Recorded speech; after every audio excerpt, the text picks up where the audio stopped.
I, Wlue, commonly known as General Rambo, do solemnly swear that my testimony that I come to give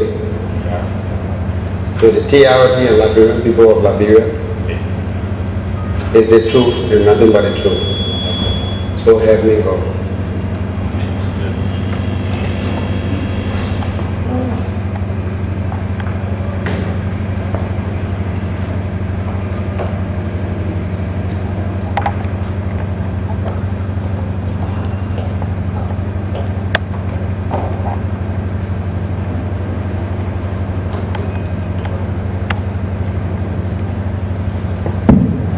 Good morning, Mr. Witness. Good morning, sir. We want to say welcome Right. and thanks for coming Yes, sir. to the TRC. Did you say your name is General Rambo? Your That's common my name That's my name within the revolution. within the revolution. Yes, sir. And it's our information that you volunteered to come to the TRC. Yes, sir. Your name was not published by the TRC. Yeah, my name was not published by TRC myself. And during the hearings, nobody mentioned your name. No, sir. Okay. Well, I guess you came because you have information to give to the TRC. Yes, sir. You have experience you want to share with the TRC. Hold that. And you believe that the truth will contribute and help to bring about reconciliation and Yes, peace sir. in our country, right? Yes, sir. Okay. So we'll give you the opportunity. You should be as brief as possible, Yes, sir. so that when commissioners are asking you questions, there will be opportunity for you to say more on some of the things you want to elaborate on. Okay, okay. I will thank you for coming, and before you commence, I want to introduce commissioners who are here present so that you can know who we are and who Yes. you'll be interacting with. Commissioner Sheikh Kafuma Kone Yes, is sir. on the right flank of the panel. Yes. Next to him is Commissioner Rambo. Next to her is Commissioner Sila. On the left is Commissioner Gerald Coleman. Yes. Sorry. Immediately sitting at my right is the Vice Chair Commissioner Dede Dolope. Okay. I'm Jerome Radio. I know you, sir. Okay. So we say thanks and welcome. Right. Please proceed and tell us what happened. Okay. I thank God today to come here to be able to confess what we have done past within the long period of war that we fought in this country. And I'm picking from 1979 because that's where I got into revolution as a boy. And my getting into this revolution was that... Can you, just a minute, can you first give us some brief background? Okay. Your date of birth, your name is Philip Wlue, right? I'm Wlue, born 1962, November the 29th. November 29. Yes, sir. And which foreign faction you associated with? I was trained by the AFL 1988. Okay. I fought for the AFL before asking for TDY 1991 to go to Ulemo at 7. Okay. Okay. Then I had to train the Lofa Defense Force by the late Francois Massacre in Bon Mine.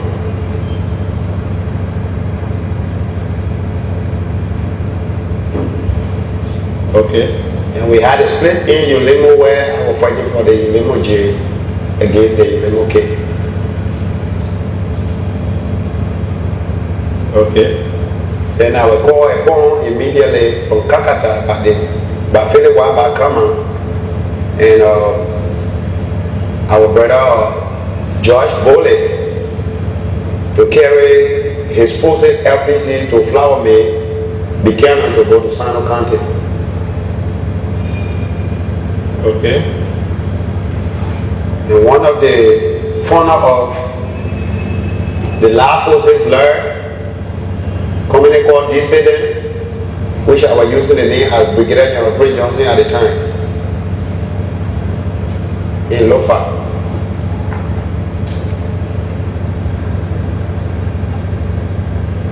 Which is 1999. 1999, what happened?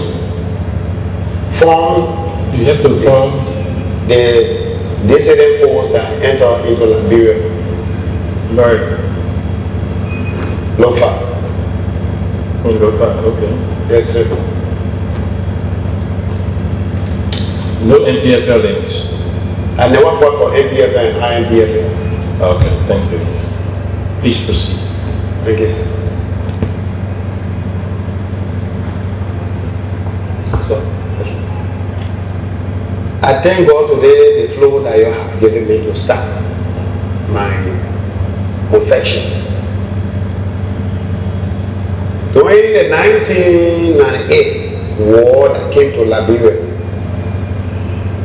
at that time I just left the training base where we graduated out from the anti-sectarian unit from Nama and 72nd, which at the time Colonel Jali was my commander at 72nd BASU. When the war came, we were recruited because we were the terrorists that used the heavy weapons. They would recruit us as a squad to go with the infantry, which we went to Camp Wlue. We did well all we could, and we couldn't stand the forces of NPFL. At that time, we were one force as NPFL. We did our best. There was no way because first time of the AFL soldiers to get into war. So what the people call rebel and whatsoever, you know, were looking strange to us. Because when we go, we don't know who is the rebel. So who can you fire? No. So for every time we hear gunfire, we run. Before we see ourselves, we were at red light. When we got to red light, the system of AFL changed into complete tribalism. Where we have some Gio, Manon brothers, we all do training together. They were adopted overnight by some of our AFL brothers and carried them and killed before in the morning we see body roaming around the street. But what's going on? Rebel having covered the area, what's going on? But now it was a secret agenda by some of our brothers killing their own uniform brothers. To my great surprise, when our son at Pakopin engaged in the NPFL rebel, I heard that 4 days in the morning that Lutheran church were attacked. Then, what's going on? They said, we don't know. But God was involved to be able to judge between the NPFL and the AFL. What we know is our own people that did it. But you see, within the AFL, just the same as all of rebel forces, the AFL within the PRC government has their own Benjamin Yetin. And this Benjamin Yetin was 1, Harrison Penner, 2, Tele, 3, Sergeant Kelly. Tele and Harrison Penham was the one that led the troop to this Lutheran church that carried on this massacre. When those found out his mother felt that he couldn't do anything about it because the war was already against us. We did our best. At the end, he do left us and went to Freeport, that he was caught by Prince Johnson and killed. We felt that the war was over because it was doomed. But as a trained man, you cannot allow dissident or whosoever to just walk through and come and just grab somebody. You have to go into Tulsa. So when we found out that, we thought the war was over. Some were happy and some others were not happy. But we know the war couldn't start. Hit, run, started.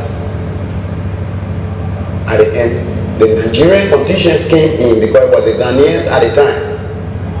When the Nigerian contingents came in, we all were happy, AFL one side, and the NPFL, INPFL on the other side. But to our greater surprise, when Claudio on the 1991 came as an interim president, Prince Johnson was dissatisfied because he wanted the presidency. So he continued harboring and giving talks that were not in place of peace.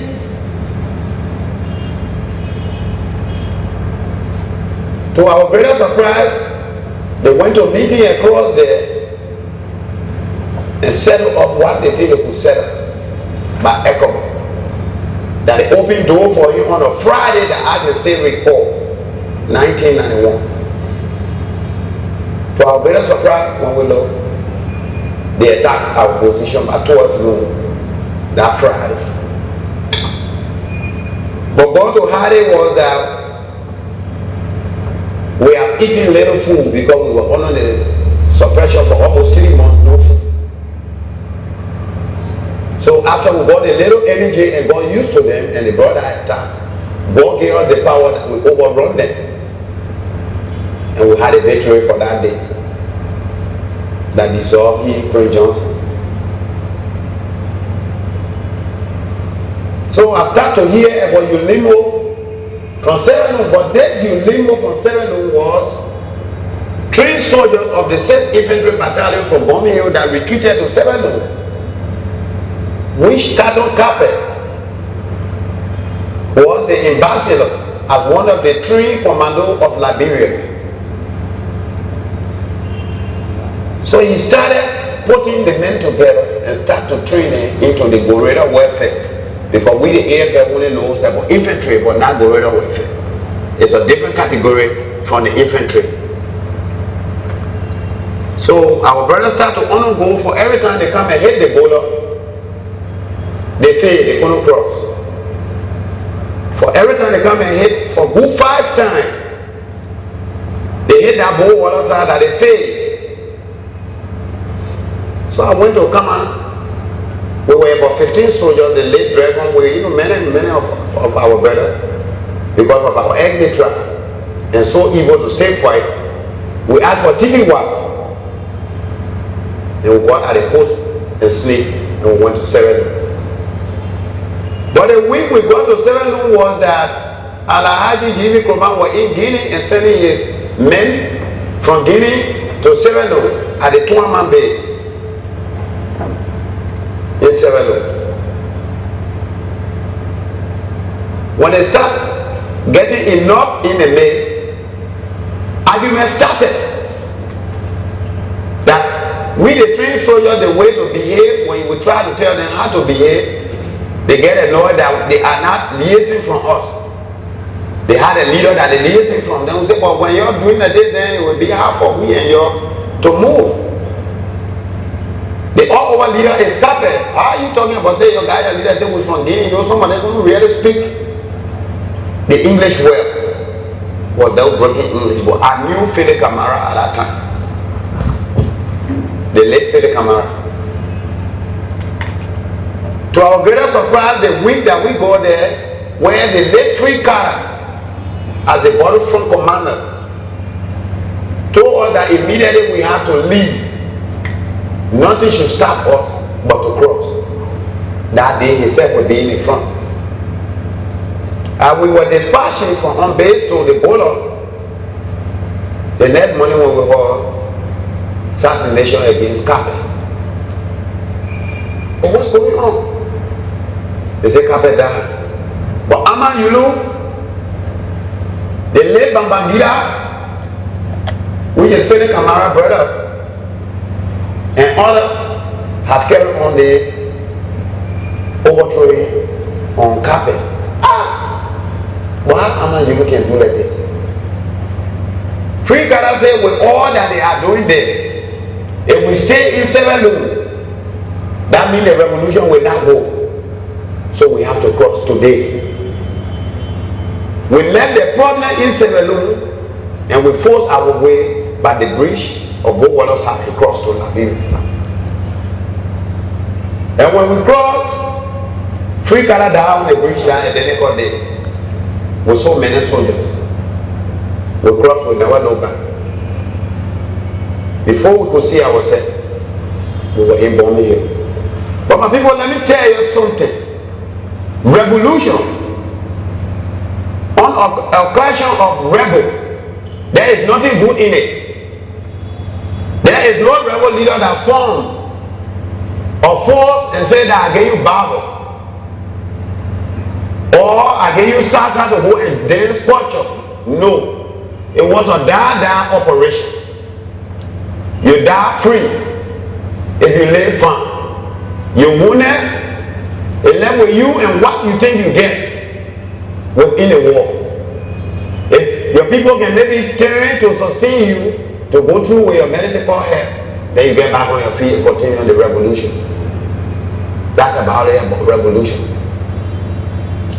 So when we were coming and getting some great attack from NPFL, many of our brothers were getting afraid.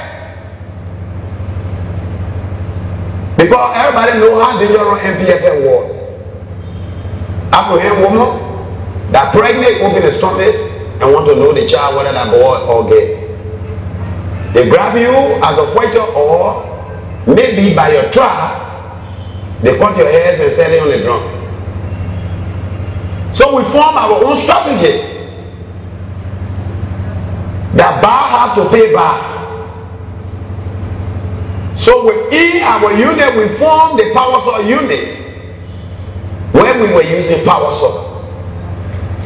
That if we catch any of the NPFL fighter, we lay you down just as they saw playing that how we saw you.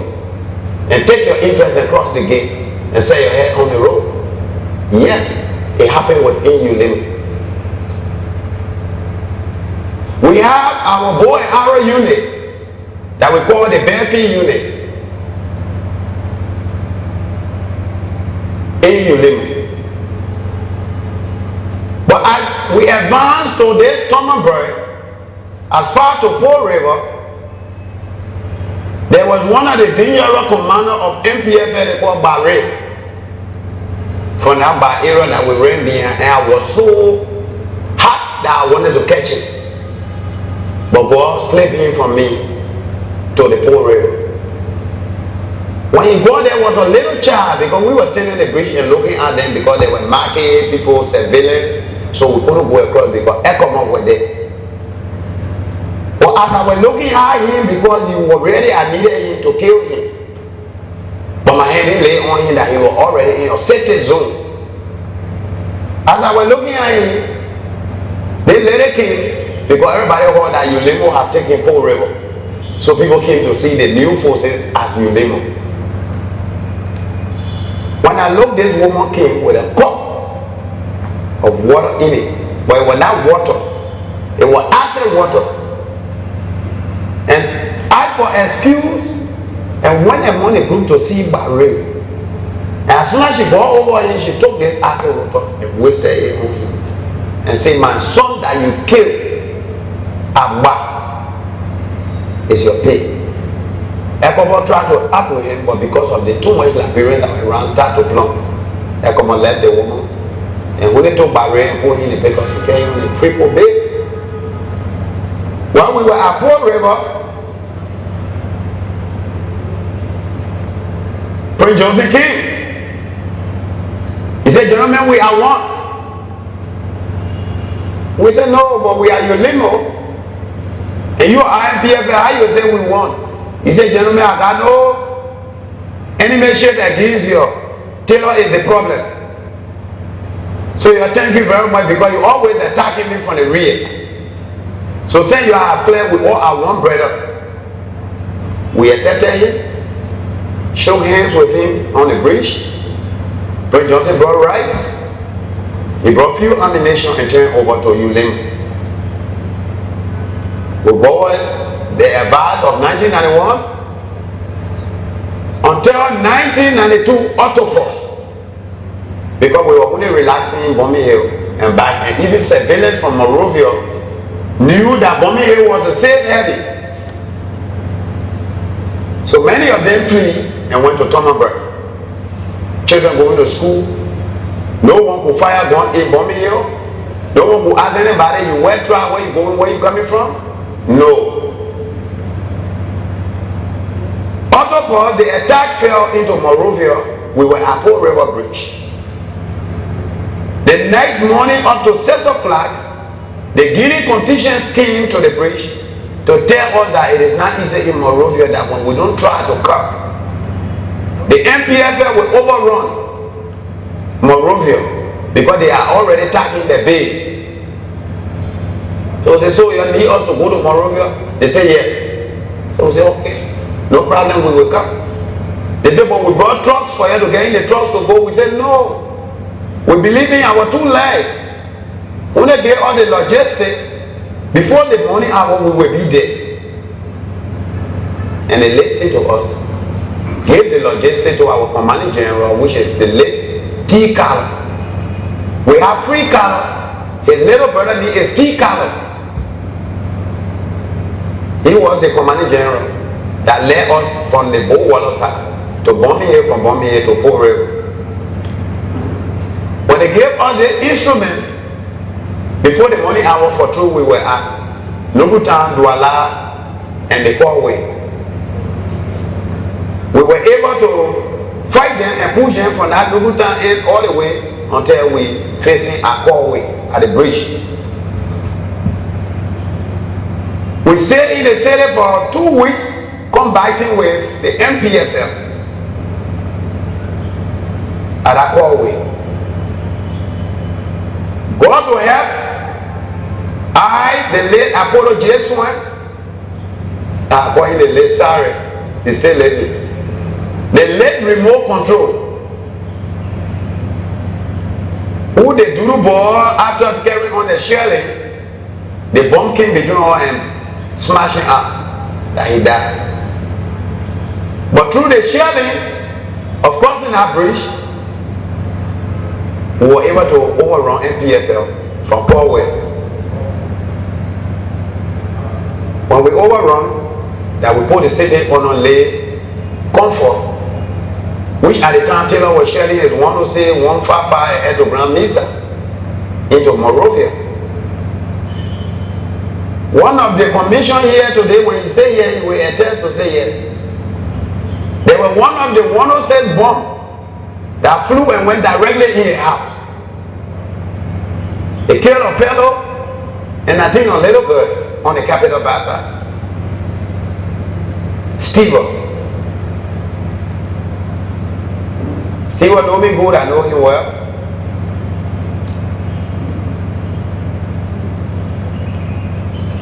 After the shelling went on, they cut by the way of airfield to attack the airfield. We Ulimo ran and we put things under control. They attacked red line, which is 72nd by the Senegalese. We went there and assisted where we were able to push them with the Blackberry, the AFL, Ulimo, and ecomog. We all emerged to push the NPFL. After I think 3 weeks, Claudio came on air and said that he told we the Ulimo, thank you for our hard work, but we should leave and go back to our base that Monrovia is safe. We listened to his appreciation. We took our arms on our back and went back to Port River. But when we were to Port River, we were not satisfied, because we know that Taylor will still continue on his pressure on Monrovia because he wanted the position of presidency. At that time, Prince Johnson had free with the orphan children after killing their mother and father and keep the children on the base. Say he forming his own like SOS, destitute abandoned children. What he feeling then doing things, he ran with them. The Nigerian contingent helped him and getting up. The highly Queen Johnson left, it went. So we went back and we formed our strategy for that end, that immediately we got to Sawmill, where we group ourselves and move to Bopolu. When we went to Bopolu, we overtook Bopolu, and people think that I saw in Bopolu were very dangerous. Innocent children and women. I don't know who was that general in Bopolu of the NPFL, but they had children and women on the dryer with fire drying them. What year was that? 1992. After the autopause of Monrovia, we advanced for Bopolu. We met bodies on the dryer. We thought they were, people killed meat, and have on dryer. But when we went close and get to the dryer, we're living human beings. We cut down the dryer and pushed those human beings aside. And immediately they let move on them to Torokwere. From Torokwere we hit Hendy. From Hendy we got over to bomb mines. We're in the C92. We took bomb mines and received 52 attacks, where my brother Emon Chey, General Chey was the commander, grand commander in bomb mines. When I was there as the field commander, staying as Eki forces of the unit of Wlue. But Wlue had 2 battalions. We have the alligator and zebra. The zebra were controlled by the Mandingos. That when we, the alligator, strike and capture, the zebra hold ground. So when we were in bomb mine, where we have pepper and salt, Jumbo Jamba Dumuya, Mami Wata, Kele Kamara, advancing for Lofa, news start to hit us. That your brother that going as Wlue into Lofa is apprehending human being that the butchery is eating. We said, well, how damn that? We don't do that. They said, what happened to chiefs? Other people started coming to Kroma and some of our general and special staff in Bomeo. And we started receiving on the radio. So we said, well, it had to be so. We don't believe that we got people in here eating human beings. No. But my people, Liberian people, let me tell you, today is the day that really I believe that our Mandingo brothers were terrible enough. That everything the Lofians were saying that we were denying, it came to we, the crown people. Which we were in the front line, advancing from Kakata. To our greatest surprise, there were division in Bombay Hill, where we had a safe haven for Liberia. When the new head up, we said, no, you're joking. What must we fight among ourselves? They said, they're not fighting. General Sabateli have been killed already. The butcher he had it on the dryer, now they are eating it with Atai. So the good thing that we're doing, and we are the only kind of people that tell us now is afraid that we're running behind Taylor, say behind us. It's a split. They say, yeah.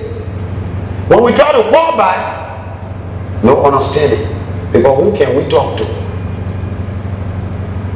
Don't we have them there implementing people execution? They started collecting the contract all of Liberia. But why I would want to let the Liberian people know we were not fighting war on the principle of religion. We never knew that they barred the idea at the Mandingo that they wanted to form their own unit to fight against the Liberian. Period. They were not Muslim. and Christian war. But because while they were implicated into the 1989 and 90 war, that they died. And they were not part of the Liberian government or neither politics. So why they are killing them with the crown people?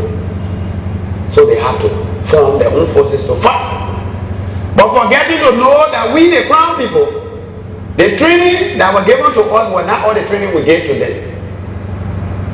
We were trained by the state, and they were trained by us. So it was paramilitary training we gave to these our brothers that were willing to hold the barrel to fight with us. When we call GV, no understanding. When we call Johnson, no understanding. So I told my brothers that about this thing serious. Let me go to Monrovia. They said, Rambo, you have to be careful. What was Monrovia? But they said Roosevelt, Johnson, Kroma, all of them is in Monrovia. Let me get to this Monrovia to see what is happening. We can't sit in the bush here and things going wrong because somebody might think, brother, in our midst, are we going to kill them? No. Yeah, that hold on. Because we all do things in common. So know any agenda you have for your brother. So yeah, let's go. If someone said that, we will understand it from Monrovia. They say, okay, Rambo, you can go. The how I left from Kakata and came to Monrovia. Tried to go Congo town to GVE area. It was hard because I'm not Mandingo man. Langaza, all these people when they see me, they pump. So I met one of my best friends that we call Alahaji Tego. Today he's a late. He said, Rambo, the thing that happened, we are good fighters to hear our aid, to be in our bush because things small. So we are not people to fire more ourselves. So me and Ethan are not going in our bush. I said, Tego, yeah, you're right. But I know where there is more yo-yo, there's a blessing. We can't sit down and look at the thing to devour where the operation of the NPFL to spoil. So let's try to manage to see how we can see GB and see Johnson to put the thing together. My people, when they saw that I was plumped into the revolution to find out from the two leaders at the time that went along here, Dumuya formed the death squad from Bombay Hill to Monrovia. Because my car at the time was Ulimo Moa that you see only at the time our major in the defunct Ulimo when we were together. So Major Rambo were on the bus. He said, you go and make sure you attack Rambo and not here getting here. Because it's one of the dangerous fighters of the crown people. When you're not getting Johnson bones will not break. You're getting. So at the night, I was able to meet with Roosevelt Johnson at the BTC barrack where he was lodging in the house with Philip Wabakama. When I met him, I said, but Roosevelt, what's going on? He said, I come out. But what kind of thing are you doing that killing innocent people in the bush there that we have to come back again for new fight? It's not fun. Why you can't solve all this problem that we come in to kill one another? He said, Rambo, it's not easy. Sako said that with many others, brothers, we got to stay. I said, really? He said, I said, but then we can't fight the other war. Then I think I have to go home and forget about the war fighting. Taylor is our obstacle, is the big man that we chasing. So to say, come man and Mandingo man, who die the same way by the NPFL, standing again and fighting more, I was saying, killing one another, that I don't want to stay there, I have to go home. My people leaving from the BDC barrack to get to my house, not knowing Dumuya there, I said, manpower from Bombay Hill, in collaboration with ecomog, the ecomog gave them badges that they used and pretending that they were ecomog. And ecomog understanding was that the war were on religion background. And many of the ecomog that came to this country, they were Muslims. Less Christians we was the Ghanaians, and few Nigerians were Christian. Like Onia, the regiment commander in Kakata. Colonel Peter, the 7th Airborne commander at, how we call, 15 Gate, they were Christian. So the free flow of us on the Kakata Highway, we had the chance. Paul River, no, was the Muslim. So ECOMOG had their own secret split. So when I left to come home, they have adopted my wife with my 2 children. She born twins just within the period of that week before the incident occurred. Put them in the paper to carry them to Bombay Hill. So when I hear the house, the people say, oh, they just put your wife and children in the car. The people say they carry them to Bombay Hill, they went to execute them. I said, what? What is not in Monrovia? And you remember we don't have no ground here for somebody to come here to adopt somebody's children, to carry them. My children are the one fighting the war. Why they didn't wait for me? They say, Rambo, if you don't go now, it will be too late that they carry your children. So immediately I ran by to inform Ezekiah boy and feel it one back come and die. We in the bush, Monrovia is under the flag of AFL. So if people will come as rebels into the town and start to hijack and carry people to the bush to kill them, then I will do more than what they think they're doing. If my wife and children don't come tonight, say that Rambo is going from end to end to kill the Mandingos in Monrovia. I need my children and my wife. If they want me, let them wait for me when I get to the front. But now my family in Monrovia. So immediately boy called the ecomog that the Black Hole River, truly speaking, my wife and children in a pickup, that they were leading to Bombay Hill. They were arrested by ecomog to the base. The next morning they brought them. So I left and went to the operation on the corner in Khalifa. He had the gas station, today they call the Donga gas station on the Capital Bank Path. I went to him, I said, Siribi, he said, I said, we managing to see how we can put ourselves together, but you have put me to a challenge. I could do it for you in Monrovia here, but it will not look fun. Because anybody who feel that you want to die, you will go to the bush, not Monrovia. But my children and wife that you carried last night, I'm going for the challenge, and Bombay here will be captured. He said, Rambo, you can't make it. I said, boy is a boy. I will make it. You don't know me. You want to know me? I'm going. And I left. But before I would leave, there was an old man, Mandingo old man, because we were stranded for ammunition. Today he might die, calling one old man Kamara. I met him on the west side of Clay Street. I attacked him. He said, but what happened? I said, my diamond that you collected from Lopa Bridge, the 1 carat, when you don't give me that 25,000, I will put you in my car and carry you to Kakata. I need it. And through that, the woman owe me. But it's that we were looking for a way because we didn't have arms and ammunition to fight against the Ulimo King.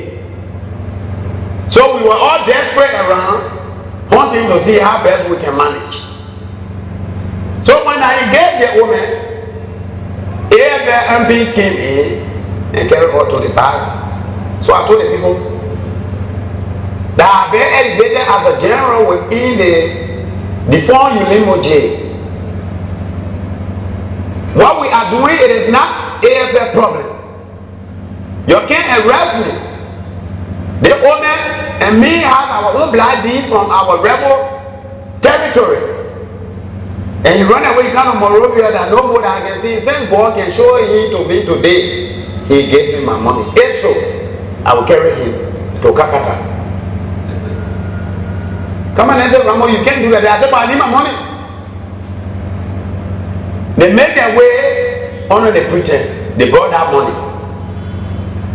I gave 5,000 to come and receive 20,000, and I left. I went to Kakata. When I went to Kakata at the time, ecomog, on their own high and sea, they were selling each batch of the ammunition to us for 1,005 unity for each batch in Kakata. So the 20,000 could do better or more arms and ammunition. When we bought our ammunition, I carried it to bomb mines and we kept it. So I decided that this ammunition was not enough because it's a recapture battle. So we got to do something more than this to get what we want. At that time, the Mandingo brothers were still with us, peace platoon. Then we have one of the zebra platoon, battalion that were in Camp Todi because the Mandingos are good on money. So every rich area that we capture, they always take over that area because we were after 40. They after every 20,000 that spent, they should get it done. So they were in Todi.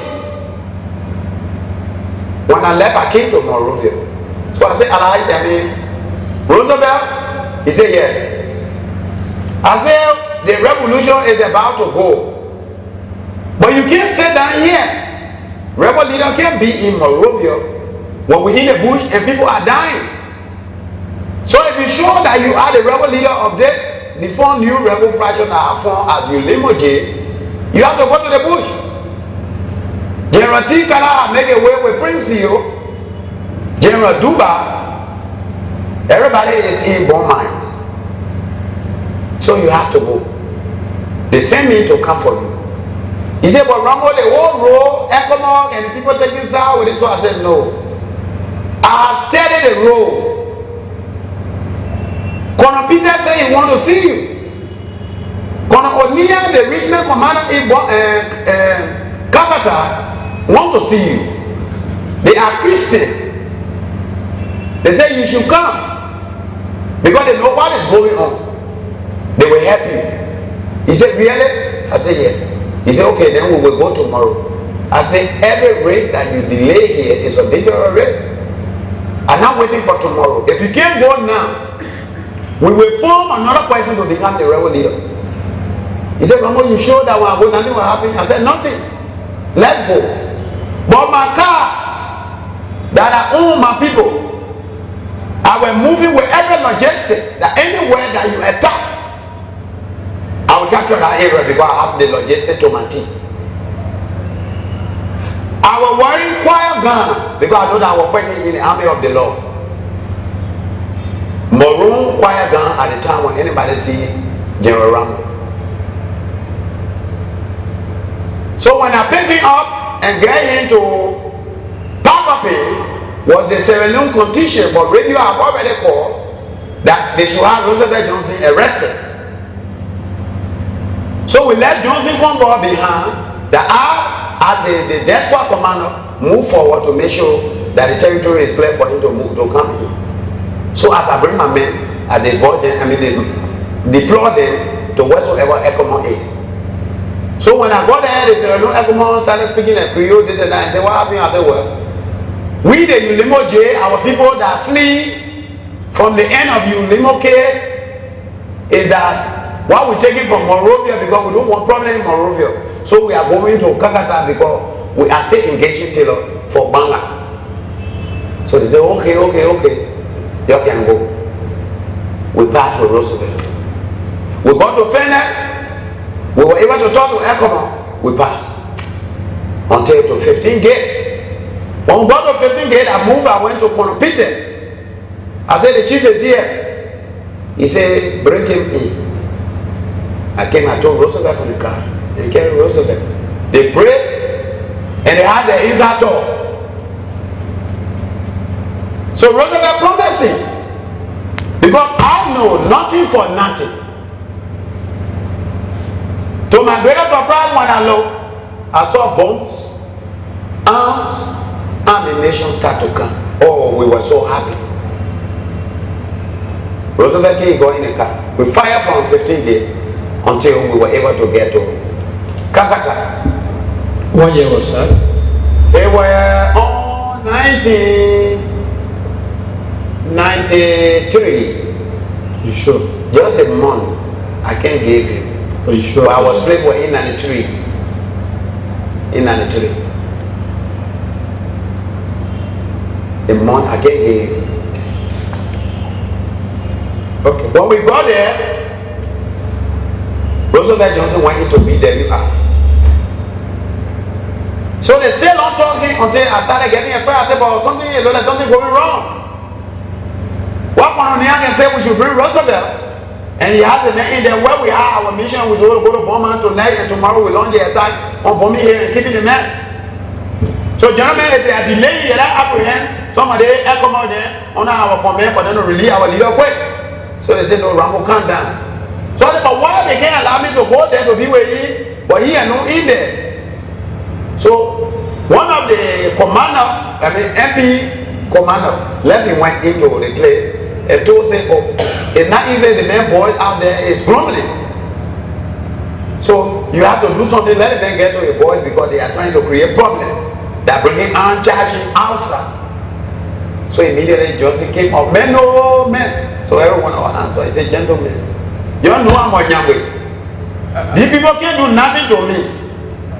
We discussing that you will leave immediately to go and recapture Bombi. Everybody say. So we had a call for that. He was on a good shelter. When he went, they discussed. When we looked, we saw truck load coming out.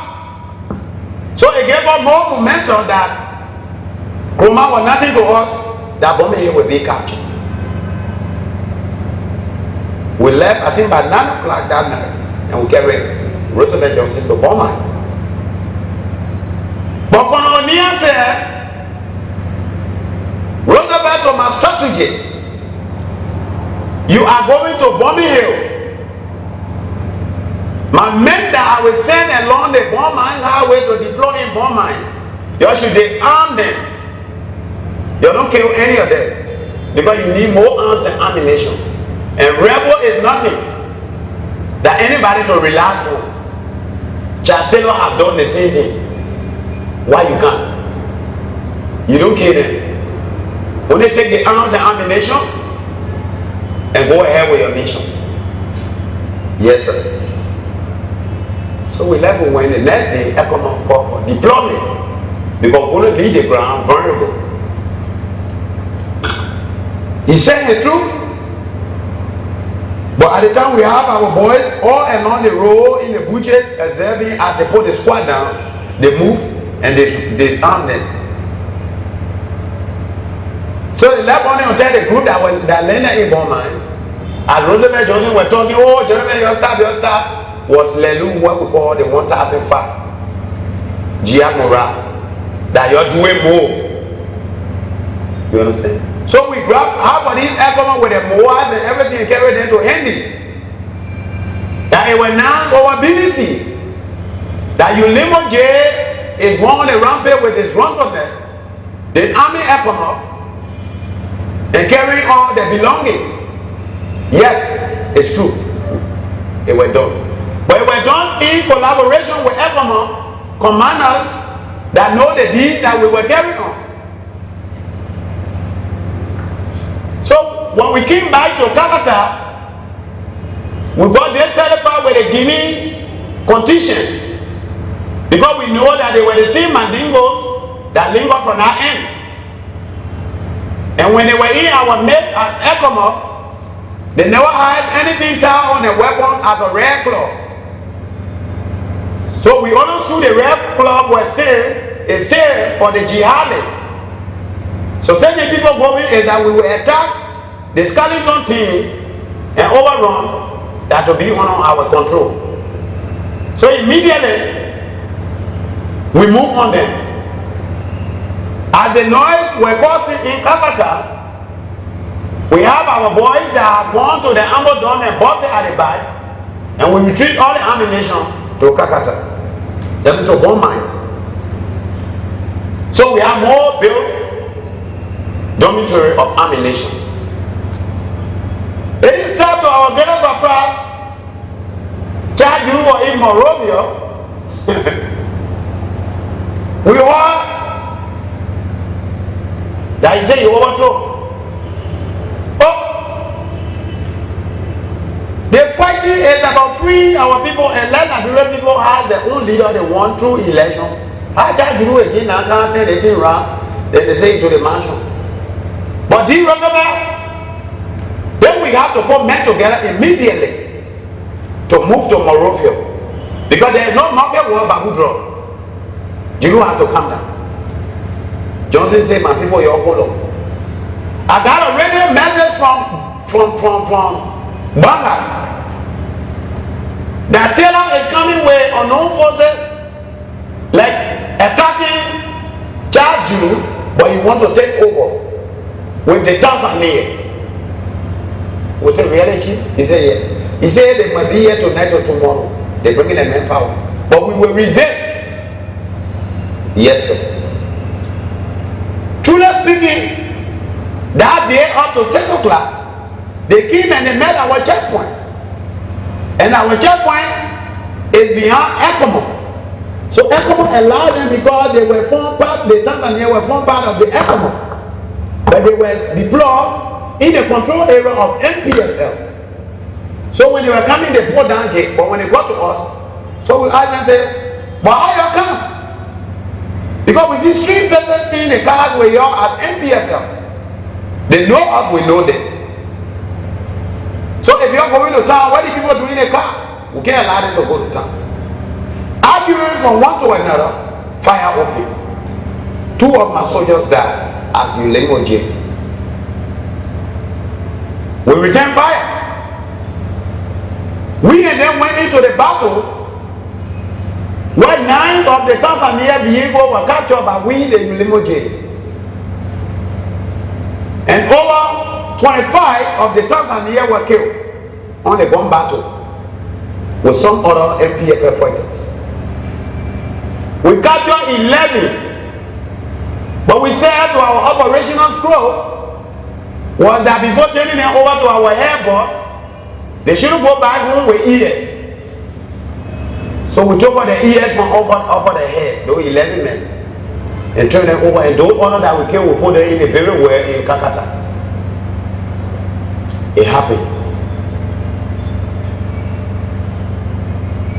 And when we went through the process, I captured a base radio from the Tanzania that Taylor was continuing communicating what is the instruction, what's going on.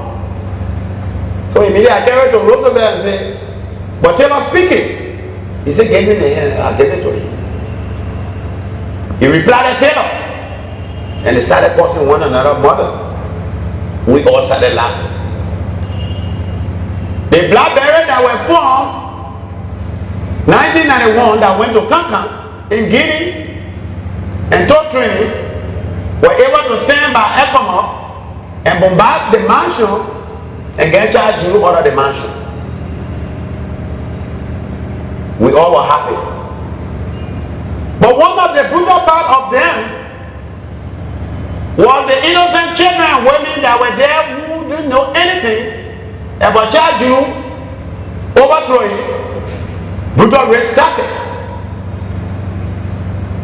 Beating and killing innocent people at the executive mansion started. So when we got the information, some of us left Kakata and we came to Monrovia. When we came, it's true, those bodies, they carried in the wind, buried those people that they killed. Which the late people who died today for Model as chief of staff, he was part of that group. The late T-Color were part of that charge group of that overthrowing. We left, things were fine. We went back to our base. To my greatest surprise, I saw Tom Owoyu, Lada Subowu, Masakwe, all these people came. They said, Johnson, we got to put things together because they tell us here a business happened. So we had to form a coalition And this coalition is that we move together to get it off our back. Let me take manga from him. So, but they are found here. So Johnson called us and briefed us. So I said, well, they briefed me again, we don't have no time. As a good fighter, we're waiting to go. But what is the logistics? Because there's all the logistics of guys for people. So to spearhead your operation, you should bring the logistics. They went to Kakata or BWR and talk with Kono Onia, and which is great, then I will be able to support the operation.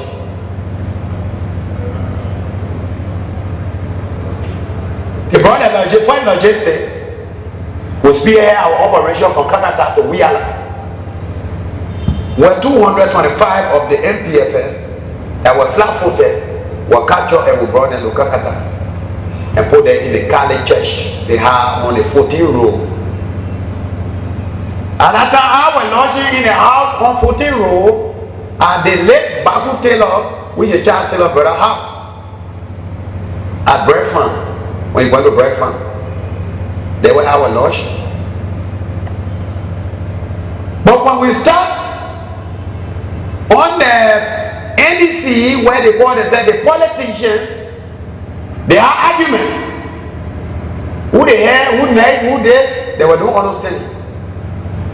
So when we look at it that they were lying to us that things were not going to stand, immediately I retreated with my boys and went to Boma.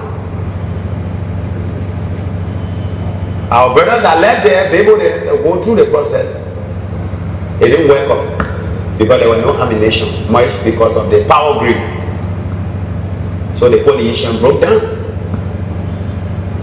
We led our troops to Bombing Hill, where we were able to free some of our crown brothers and old men, which is one like Nayu, we honor the end brother, but he was an old man that were playing his own card because he wanted to become a leader. So he was best found with Alhaji Kuma with in Bombing Hill.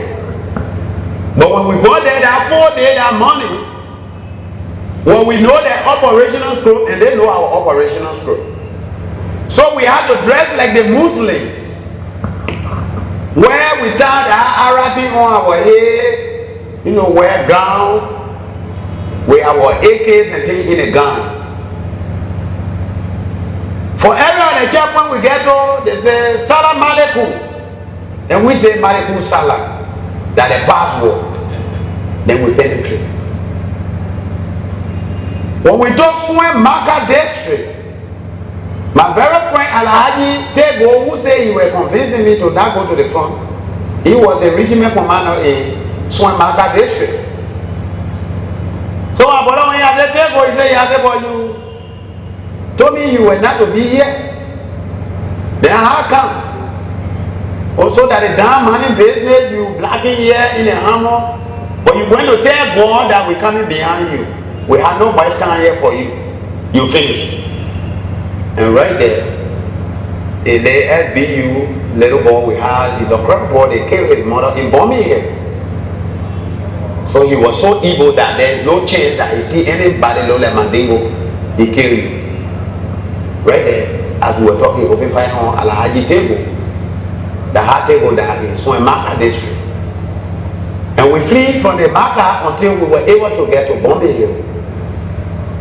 By 3:30 in the night, and we started going from house to house, talking to our people that we are around, that they try to leave because by 6 o'clock in the morning, going to be a heavy attack into Bombing Hill. We came to take over Bombing Hill.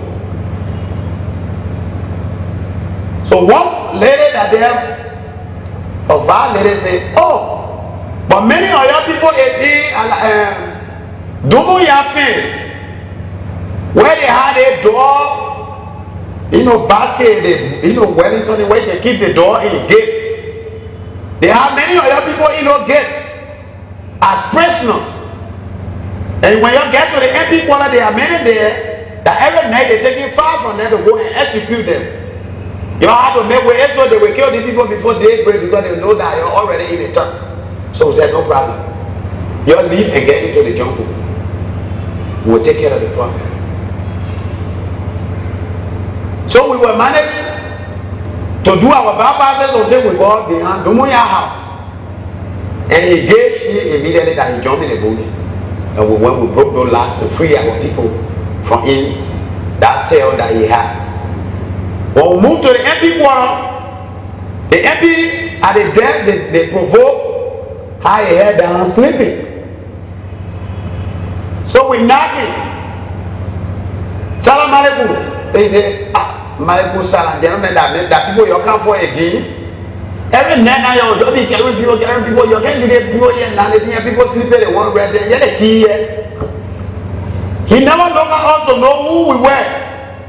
But he only went your key for the jailhouse. As soon as he gave it to us, one of the boys that were with me, they called Yaya. He had died today on this last war that we fought of Wlue into Kolaku. Yaya knocking. He said, you know me? Then you know.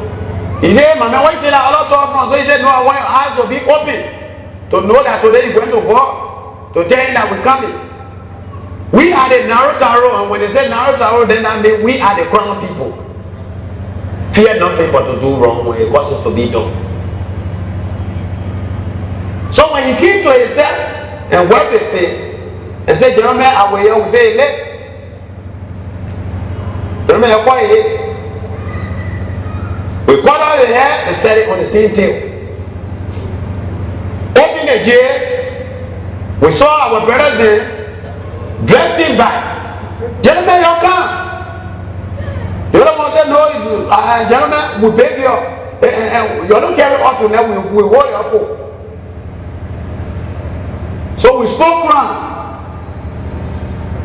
Then they go back to the cell. They say, oh, you are our people. We say, yeah, we cannot release you. Yeah, let's go. They say, but then we happy.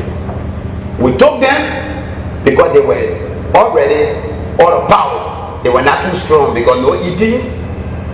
It's not easy even to drink. We took them to the bush. Slept on a Ulimoke. 4 days in the morning, we used the mic and speak, because some of our grandbrothers can speak the Mandingo. Well, we had General Charles then, coming in who had General Lonti, Kukuru Goan, went over the bombing hill there with the mic and gave them good morning that we, the Ulimo J, is already in Tomoburg. That there will be no excuse, no escape route of Ulimo K. That we're going to take over bombing for it started. We fought that we found out our ammunition, the basic load that we brought, because we walked for 3 days, 3 nights, no resting. Our ammunition was going low that we were not able to, sit down. We left and went back with our people to bomb mines. Then we formed new strategy to come back for recapture of Bombay Hill. Then our time coming was that my brother Apollo Jason said is that we should walk straightly into Bombay Hill. We said no. The military strategy, you don't fight one place 2 times. So where the Unimo forces are now, they are watching that when we come with that group, there will be many lives lost. So we have to get a surprise attack. Yeah, let's take the Swan Market district and find our way to get to Clay. When we attack Clay, the bombing hill group will get confused. They will get lead our troops to come back here where we can be able to pass through the Godfrey plantation and enter into Tomaburg. Then we will take over Tomaburg.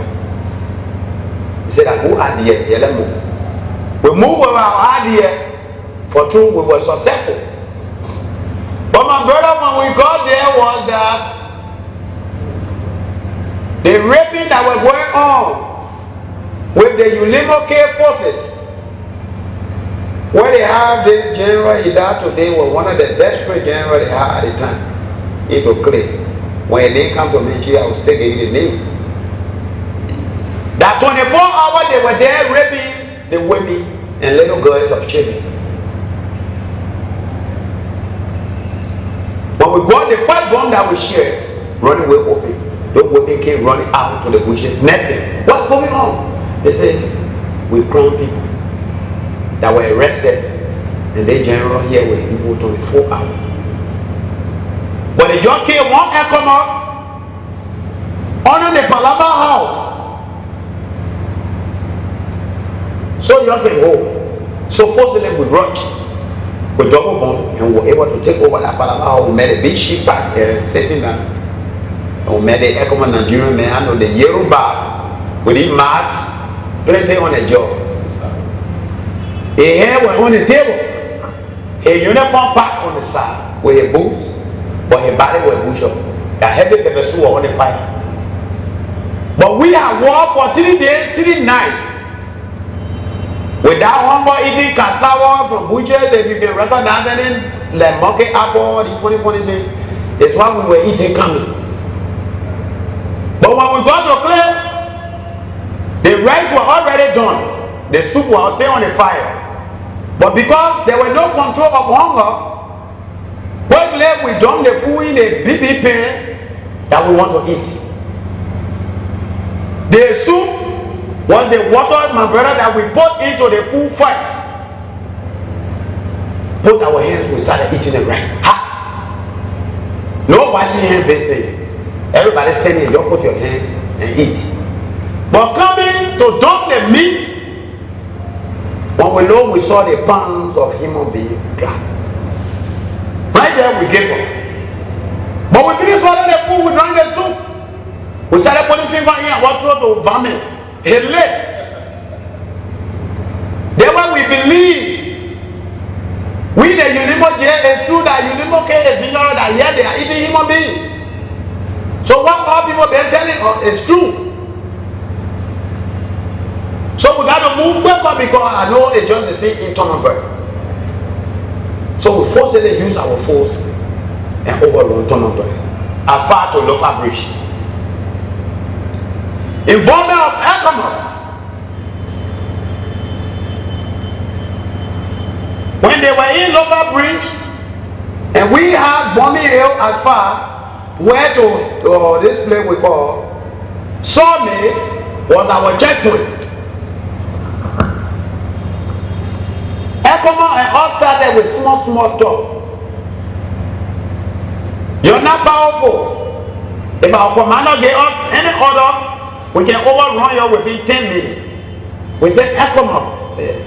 We are small people, but we are powerful. We don't go against people. But if you try to go against us, when we come against you, you will regret it. We don't have dealing with you. So they are what you are using. Devil shouldn't be basic. To turn you around against us, you will feel away. They say, you boy, you're shut up. So we and the Nigerians, they have no good rapport within that Tonnenberg. When any of our little soldiers, they don't care where they are, maybe at the checkpoint, whatever, they will grab our soldier and beat it. We say to our boys, say, hold on. You might do something wrong that they are going to beat you. We always get the best. But to our greater surprise, ECOWAS told us that between Unimo K and J that they were going to deploy. Because they are already deployed within Thomas, when we were at the barrack of Bombing Hill. We said that's fine.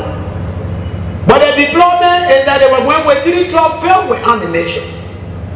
With 3 more and manpower that they are going to deploy in the control area of Unimo K. We said that's fine because we wanted warriors to finish. So since you are going, we are happy. They said no problem. We open the gate. ECOWAS left the wing. They went in the morning hour. By 5:30 to 6 o'clock in the evening, when we looked, we saw ECOWAS coming back with the same 3 truck, 3 more, the same manpower. Our gate was stayed there, so when they reached the stop, So the men that were sitting on the wood of the truck, he said, hey, make it open. Useless boy. So the boy that was the gate said, look, hey, come on. You can't cause us. This is our control area. You went to deploy before anything is let our commander know, but we can't open the gate. So immediately call. We left, we went. When we got there, it was an accident. But one of our boys had already claimed to check in the truck what was going on. 2 trucks were empty. 1 truck was still loaded with ammunition. The exact men that went, they all retreated, they're coming back. So the people walking, he got to say, Chief, who are the truck empty? But one day is there with basic load. So we say, but hey, come on. You as the commander here, something going wrong. If you don't deploy, what are the ammunition that you carry? So we know that you are gone and doing something wrong. They said nothing. Those boys, they forced us and took those ammunition. So we are getting to headquarters to be able to launch the complaint. We said no. It's impossible that tonight they can attack us. So say you carry the complaint and we upon your defense because from Sawmill will be bombing you. So say you are in bombing here and you are not to Sawmill, give us the ammunition to defend ourselves. But we can't allow you to go with the 1 truck. No way. They say, So immediately the commander, Africo, who was the air commander for them, knew the black deals between them. They were in their own thing. So after he called, they spoke the Nigerian that we couldn't understand. So immediately he left order to a man. But as smart we were, we saw them winding down the barrel of the Moa. So right there we say, gentlemen, everybody, nobody points us. Let's get in a base that if it is anything, we will engage in one-to-one to get arms from them. So while talking, our 3 boys that were standing in front of the truck at the checkpoint. No. The 60 men open fire. Those 3 boys dropped. We jumped in the bushes. After took over bombing 8 times. My people, there was a second faction to the Ulemo that we saw. Ekoma started raping, killing. You are General Rambo woman? Yeah, we are. They carry you, they rape you. Ekoma started. We left in the bush for 1.5 weeks, thinking what to do. Because we have already lost many of our instruments into Bobby Hill. But while we were there, we saw surveillance of the VAR, Mende, Buse people all running coming. The people coming on the day, they come on now, they play the Rishi. They involve the Unimo business now. They just raping, looting, doing all the party down there, not easy. So they say, well, but then gentlemen, we got to stay. It's a brand new war. That commander know our country. 12. I'm just trying to see you have 10 minutes. I want you to wrap up in the next 30 or so minutes so that we can ask you questions. Okay. So we consolidated and we went against ECOWAS. Through the battle between we and ECOWAS within the 3 months, we were able to overrun them. We killed 600 of ECOWAS into Monrovia at Fatopo River. You say it lasted for 3 months? Yeah, 3 months. What year was that? Was 1994 to my memory. You can remember the month? No sir, but 94. Okay, go ahead. We battled out. They called for ceasefire. People intervened. We accepted. They came in. Only one of the soldiers that we turned over was the commander. We point a hand, a feet. the mouth, and we turned him home. He was the only commander that was turned home. But 600 were killed from them. And we, the Ulemo jail, when we went through the process of those who died from our fighter, we lost 13 men. We got the 155, 106, Etogram, Misa, and all the Moas and things that they carried to Tomenberg. And all the uniform that they were having on them, with disguise apron on them, and we were wearing it as ecomog into Tomenberg. The people talked to us, we accepted. We gave them back the Moas. Taylor called D. Roosevelt Johnson and said, look, my man, I congratulate you for the hard work, but me and you can operate. Johnson said, huh? He said, yeah. I sent in my men in there, they will come and see you. But those things that you get, don't accept to give it out to those people. We can keep it. That tomorrow our country can use it. Let it be for us. So my men will be there with you soon. He sent a grape with US. When D-Row received their grape of US, which at the time they had a 7-man council, he called the Hospital Jai Kuya, was one of the councilmen at the time. George Segbe Bole, who has LPC at the time. He called him and said, well, Taylor called me, and what I know is that for the weapon business, but he sent me greater US. So what do we do? Well, they said, take the weapon over to ecomog and let you the money. They didn't have blood money. When you come to West Town, eat the money. Nothing can happen. So Johnson listened to the airback. He collected the money. Immediately, we turned the weapons over. Tell the boy, no, he can't get the money, and the weapon can't be given to him. Going back to ecomog. Alaska, holy and holy. At the end, until Amayulu, at the time D. Roosevelt Johnson were on 19th Street. Small North started in the town, bro. April 6th.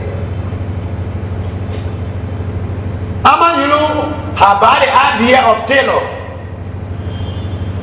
that within the deformed forces, they formed a own force that were called Congo Defense Force. That he will send 25 men, sometimes with 2 arms, when they fall in our ambush, they go too painful. There are people children die for nothing from his so-called power he wanted. Amayulu began to hate Roosevelt Johnson, crown to crown battle down with his side. He was living on the 9th Street near the beach. Roosevelt Johnson lived on the 19th Street near the beach. Well, the interim president, the Bamako, were living on 19th Street too. But you were living in front of D. Roosevelt Johnson. Well, come on. So you always intervene. But next time, you looking to 19th Street, I was sitting down and looking. The key were our brothers. Even Tikala and Owu, our commanding general, because of the village, we know we had districts in a county. So because of the district, our commanding general Tikala were looking at Sigi Solomon. He will D. Roosevelt and he will Amayulu. So that how we, the fighter them were looking at, we go to Amayulu, yeah, they will go to Roosevelt Johnson, yeah. We analyzing the talk, which one will be convenient for us to take side. But to our greatest surprise, when Amayulu came that evening to Roosevelt Johnson area for talk, where there were no understanding because of Henry Duba, General Fokia, who was the Benjamin Yetan at the time for D. Roosevelt Johnson forces, in Lemo jail. He can't anybody that goes. He said that Amayulu should enter. doing also Roosevelt Johnson. But in discussing with the argument where ECOMOG was standing, I'm going to buy a 4-5. With the same children that were walking away, he bulleted one of the ball and dropped. They flee, they went. ECOMOG saw it. They want to be able to come on media to let African people know what really happened. But they swallowed the bit of it. Every day, Johnson should come to justice. Johnson can't come to justice. You got to go to justice. We can't come to justice. On that, Charles Taylor convinced Alhaji G.B. Nkrumah that this operation that will be launched will make Alhaji Nkrumah to be vice president to him. So it meant, and Nkrumah meant to emerge to fight with the Ulemo jail. To our surprise, the attack was 3:45 that morning of the April 6th. When we went into it, go to Hardy, we were able to take Roosevelt Johnson from 19th Street to the BTC barrack. When I got on the bypass, I saw T. Kalaseti by the house of Maternal Center. So I said, T, what's going on? He said, Rambo, I'm confused. To see we that came yesterday that will continue doing walling and polling. So I'm confused. But General T, then let's go to the barrack so we can consolidate to know what to do. But he can't sit down here because the NPFL forces is coming with him, okay? He said it's true. But I don't want to enter in a barrack. So I said, then what happened? But then not knowing, his mind was not clear. He cannot sit down by that Maternal Center as I was continue talking to him. NPFL forces came off from Jonathan.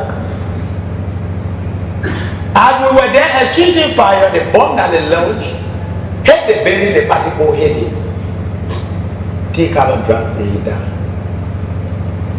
I dragged him into the old house of G. Barker Matthew, politician general of 1999, no, 89 or 79, right? They read right. 79. I dragged him to Barker Matthew old house and laying down and pour OOZ over him. I left the body there. Ran with my boys to the barrack to Bonanga. Commanding General Abdal. Men who the Lord bought and can bow on him. Men that can talk to bullet and the bullet take his own control. He died that morning. To come on the offensive, we took 3 days and 3 nights to get back to Maternal Center there to be able to recall to get Tikala body to get to the DDC barrack. What we had it, we did. But the April says, my people, it was too fast and people died. Human beings died. That even my own late brother on the capital bypass, as he was in and out, when they reached there because they know General Rambo, when they asked, my late brother said no. The forces going to the barrack. I only hear I'm a surveillant, I know nothing about your war for him. They say, come here. When you walk to them, they open automatic on his chest and kill him. So I saw people from the Baba running something. What happened? They said, Rambo, the jockey, your brother. We are afraid. But besides him, they killed all of 4 poison. The body is laying there. So I said, well, it's the will of the war that we fight. No problem from there. We will deploy us. So you all hold on. Nobody go there yet until our forces get it. They say, okay. So the few people from the Baba wait. But we have our disposal and have our assignment. We all spread where LPC controlling the American embassy and Chris Farley and General Tepuya, but they are late people today. So our Rambo on the bypass, but they were on the the new and the old British Army. Then we have, I would call my brother who died today. War boss went to Jalatan. Amon Chai for taking care of maintenance center here. That's how we deploy around our BTC back. With tons of thousands where the old man as chairman on the board, he knows. We went through the process of 3 months on days. But the last attack that they brought that today Dumuya left in. I slept and I saw and told my people that today is the day that one of the big warriors of these people will die. But is that we have to go with that engagement. But he will bring himself close. And truly speaking, that I came to the Monrovia bakery with Guinean politicians, with the Moa launching into the battle. Dumuya was fighting again as the deputy chief of staff. As the chief of staff of AFL from the Warren faction, because it was Warren government was sitting at the time.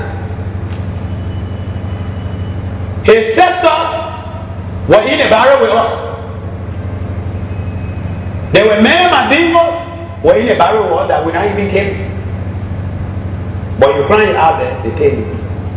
Then they had one general power for the NPFL at the time that were assigned at grade school in.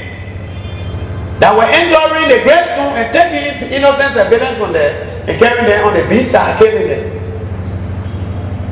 They call him general power.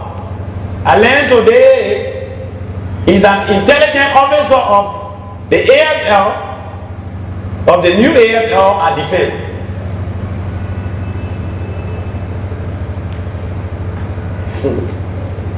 My brother, the war is deep. But all of this time that we were fighting, many of us as the general or fighters never knew the hostile contact. We wouldn't see ourselves with arms and ammunition or sometimes carry our own plan, then stand by ecomog and get it. But last night to the April 6th, Alhaji Jimmy Boma had connection with the Chinese government. That he was able to buy arms and ammunition that fought the April 6th against we the Ulimo J. But because he was convinced by Charles Taylor to become the vice president, he gave Taylor his entire Hollywood. The Hollywood is compound, he had more logistics with more sophisticated weapons. In Guinea, Monrovia, the remaining arms and ammunition that came to cross the border and at that time they called for ceasefire is stuck in the Monrovia barrel that brought it 1999 war that ended on this 2003. G.P. Poma hoped that he gave to Taylor.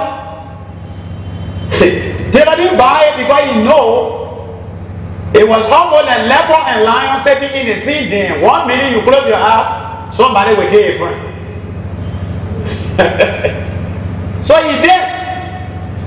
After the call for the ceasefire, immediately Taylor went and told ECOWAS that Alhaji Kumar and the Haley general with arms and ammunition as his resident. They should go for checkup. Quick. When ECOWAS went that morning for true, Kumar were arrested with arms and ammunition and carried him to ECOWAS base for 3 days. From there they talk, they left him. Then we came to the election. My people, General Rambo said that sitting down here that thought Taylor was so dangerous, but at the end, we were tired. Be you Crown, you Mandingo, you Bella, you Wazo, everybody was tired. That I myself voted for Taylor at the BDC barrel as NPFL because if Taylor don't carry it, he was still struggling to fight another war. So saying he was the man that went through the struggle, that make other revolutions to be formed, yet again they will not forget that he told it. That how we went through the 1997 election until one day's election. But Taylor and Roosevelt Johnson, for their ammunition that were turned over to ecomog, he just satisfied. So Taylor continued as president of the country. So the Roosevelt Johnson said, but that man, they were seeing if we get a chance, and security again among us, they will kill us one by one, so we have to be careful. At that time, many of the illegal case fighters were with the NPFL, with Taylor. That one General Langaza was one of the information. For every discussion at the executive mansion, Langaza will call immediately for D. Roosevelt Johnson to know, because at that time he was to transfer. That chief, you get my thing there, but I get it now today. They made them sending the death squad to come and do some secret killing. Then they on our guard. All night, no sleep, don't try, don't all over. The BDC Barry, Camp Johnson Road, Capital Bypass up. We were in that until Taylor changed it to the system 18. But before then, Taylor called me at the mansion. They wonder for General Rambo, I want to see him. Who every time when you hear my saying, then he say, Taylor can't pass on the bypass. He will launch me. He will kill me. I want to see the Rambo here. He know that I'm the revolution father. So yet then, you go and tell Rambo to come. Anyone yet who door, they came to me. The papa want to see you. Who your papa? He said the president. I said okay. Nothing wrong. He said no, the papa hear your name and man. Look, that elephant meet now. They walk in Rambo. We all have to be quiet and pass on 18 years so we can enjoy. The papa will say to the play one day, go up for him. And when he go up for him, he ourselves, we can make it. But he say yeah. I said, but no problem, I'll let them go see the papa. The next morning they came for me. We left when we were on Sunday. I sat down to that mansion the whole day until it brought all the appointing on the Cap Johnson Road that General Rambo is at the mansion. The land that they are carrying over time, in fact, they carry the water now they finish killing. So my people put up resistance that they want to attack. But I continue the same message to say no. I read at the mansion and looking over the same BDC. Nobody killing me, nobody beat me, nothing at the time. But to my greatest surprise, one of my best friends that they call war boss as a general too. He came with somebody, bodyguard, straight there at the mansion and said, "You're getting General Rambo here, so what will happen will happen." So look at the idea, what's happening? Right away, he engaged the security that were the triple S that were at the gate, fighting broke up until they hit him with a gun butt and he got a crack on his skull here and brought him inside, there he now, with the other bodyguard. So this boy that died today, one of Taylor's best general he had to. Now he tell, they call him, oh he died in Ganka. They were captured him. Jack the rebel. Rambo, you will not escape. We wouldn't use the 1,005 to bring you about carrying you straight in front of the mansion on the beach now to kill you. So I said, Jack. He said, yeah. I said, you smoke up. You haven't gone under water. Things that I believe in that you can't see. You're just talking because you want to talk. By this time, if you make mistake, the mansion will be captured. Because I will attack. The army was here for you and me. He said, I can carry you. I said, I can walk in front of you now, go on the beach. Yet then, you are here when you fire. And the bullet didn't do anything to me. Then let me fire him too. Then you then say that clown man here. Come to yourself, Jack. That the papi said for the men, not you. If you meet outside the men at the time, Rambo or Jero with men behind you, you could go there. Or because you here now, so you want to boost all that here, you went for him. So I don't want you to talk here again. I said, let's go. So he walked. We sat on there Monday morning till I came to job. They carried me. I met him. He said, you don't want to say, well, Baba, you ambush me, you gave me? I said, yes, sir. Because you are a revolution father that has come to become president. What other day we hearing about Watana? What other day your boys are going around creating problems? So for that reason, that means they will not finish. The way they're doing it. He said, no. I'm not wanting you to kill you. I got automatic war. I got one more war.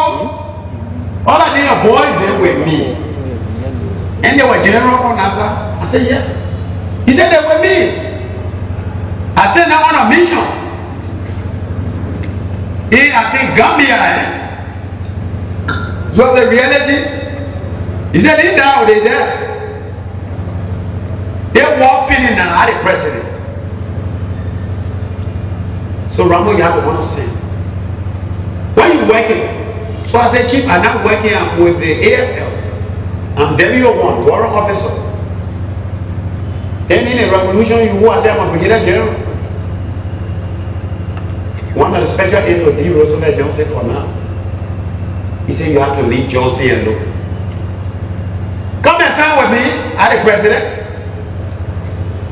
I gave you all the come lead that Baba because they always come on laughing at me. Anybody doing bad thing, they say Rambo. So come and be with me. I said, yes, sir. But chief, before you do this, then that means the permission should be granted by my commander, which is Samuel Barney, as the director of staff of defense. That's why I signed with defense headquarters. And he's the commander. He said, Rambo, but you know the manager? I said, yes, sir, because I want to go to the training center. So taking me from a assignment to another one, that means you should be able to say in my Tiliwa. He said, no problem, I will write. And finally will receive it and you'll be assigned at the mansion.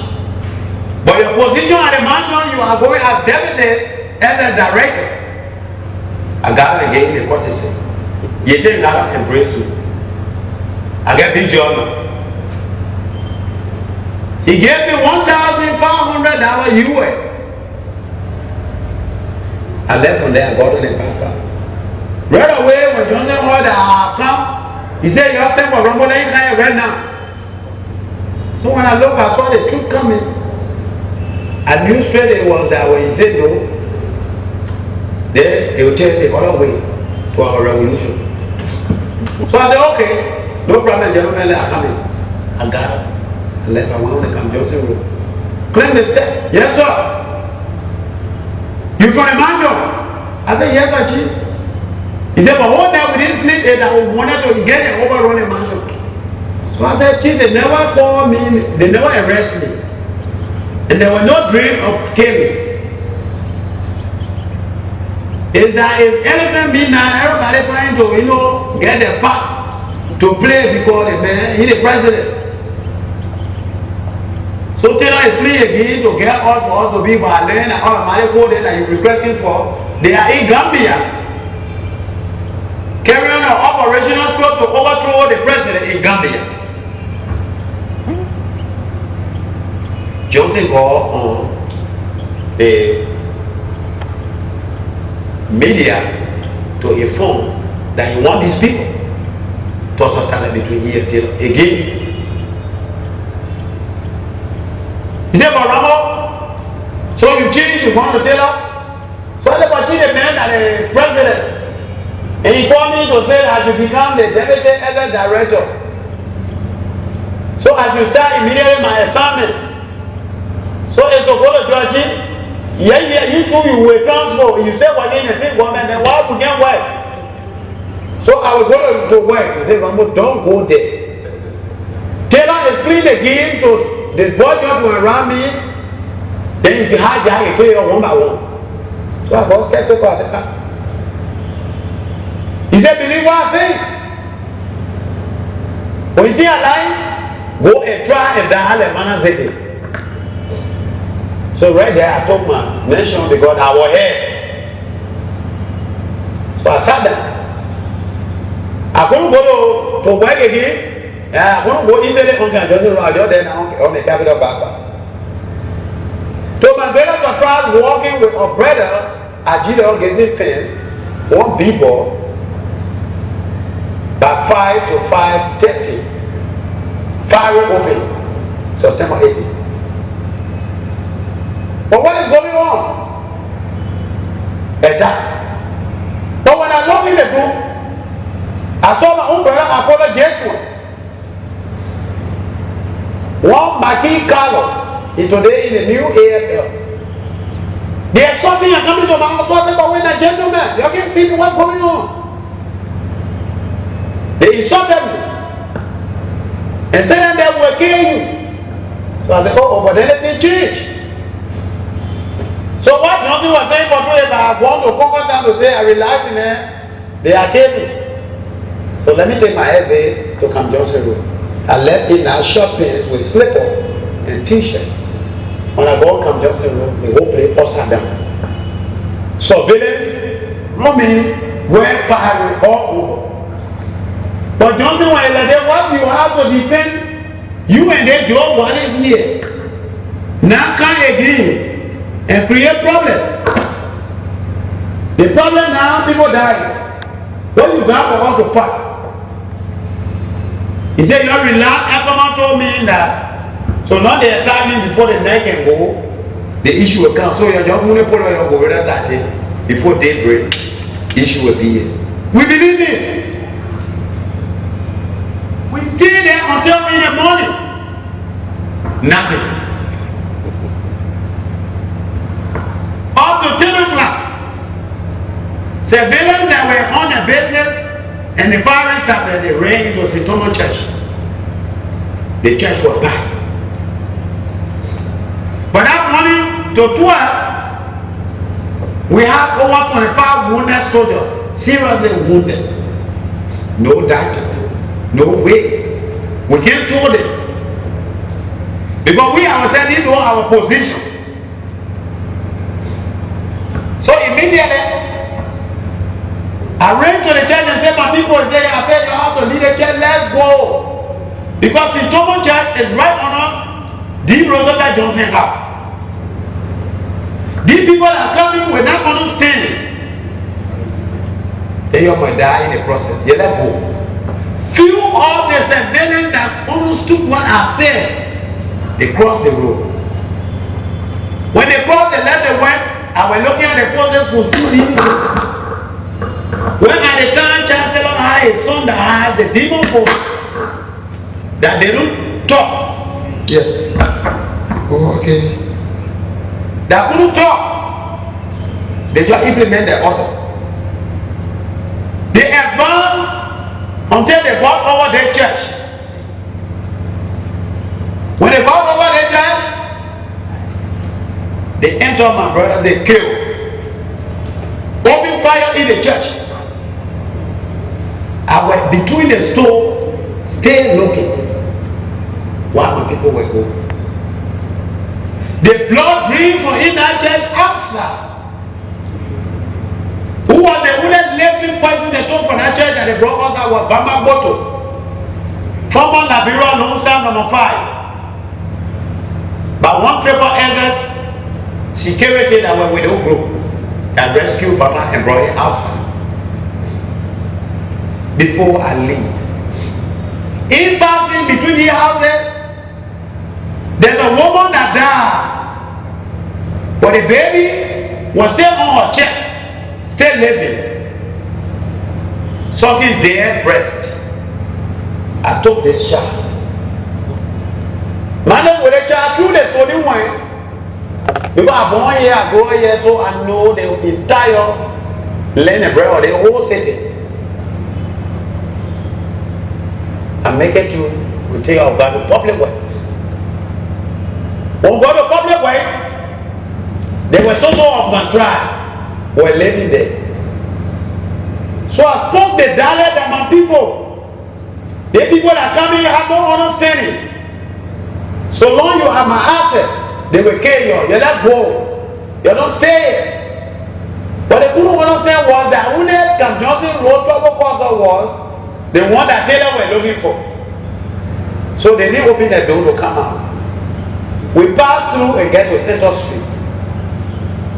So the tension was so hot that we broke Sorby and freed the Notorious then that were there with some deformed fighters that joined us.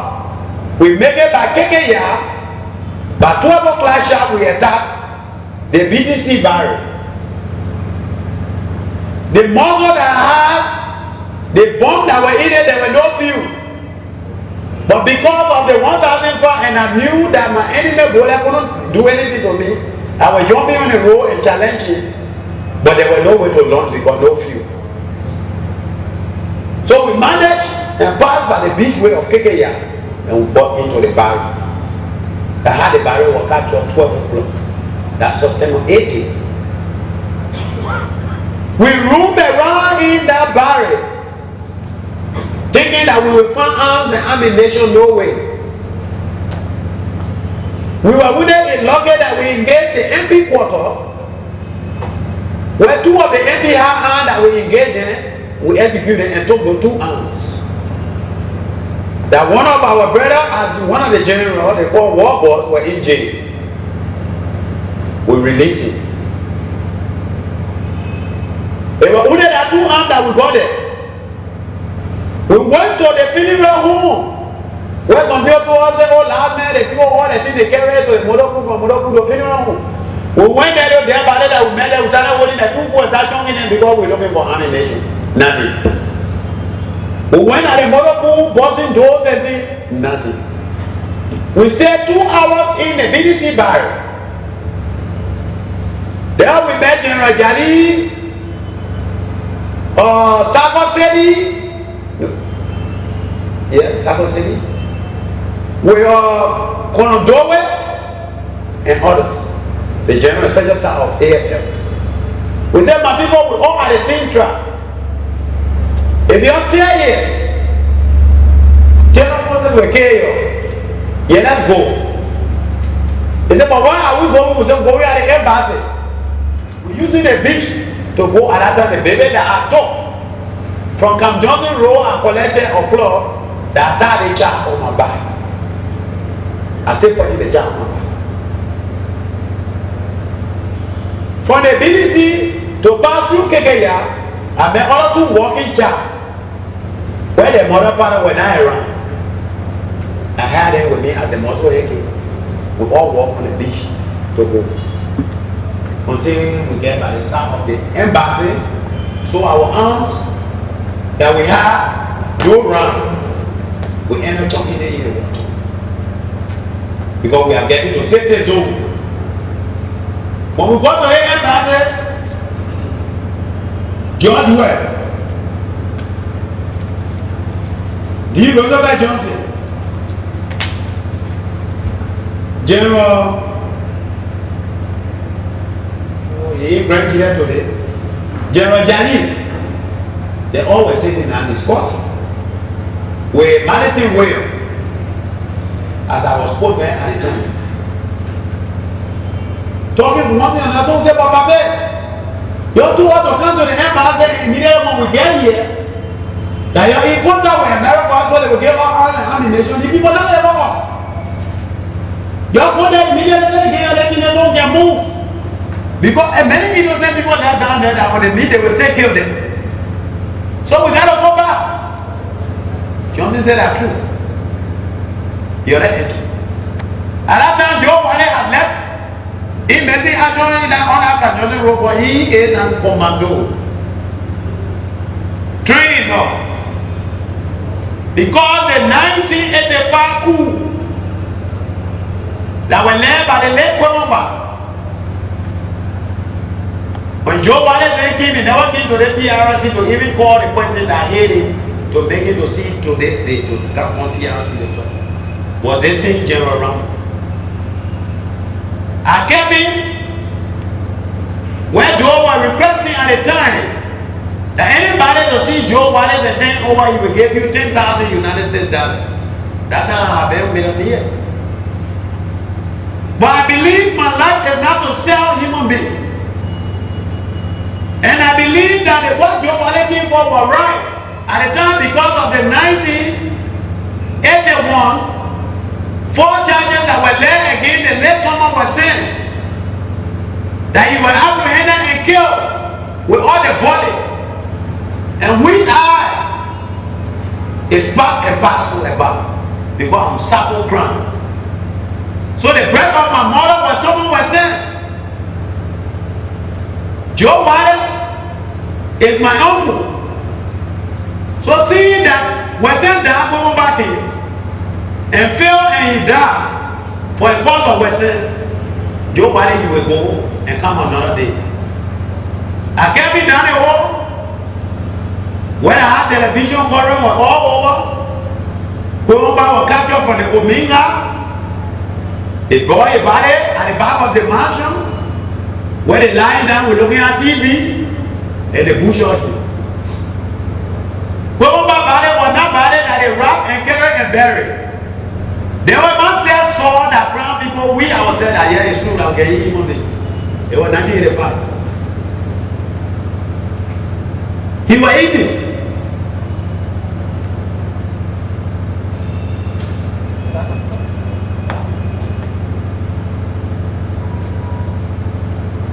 The Red Riot of 1979. I was a boy, but a big star boy. I was not part of Moja or this and that, all about. We were Christmas-like people, people who were here, yo, this and that, you wanted to go see. But this day to come and see between the Ferret Street and the Capital Baba intersection to where they have the Donka gas station, that I can still recall that morning when the demonstration was going on, Moja people then see coming. We were sitting by the roadside looking. But to my surprise, the little walking from Radisson Market. He had the plastic bag with a coal and the other one with food. All the way down across Vanny Denshaw came from the central area police station. When he stopped the car, we all were looking at them. When he task force, he called them on car. When you coming from the border from the market, but if people coming, so everybody running. But going down the road, they were there. My mother sent me to buy food. Your mother sent you? Say yes. Vanny Denshaw took all a 38 and shot that boy 2 times. On the Capital Baba was the first dead body, 1979 that I saw.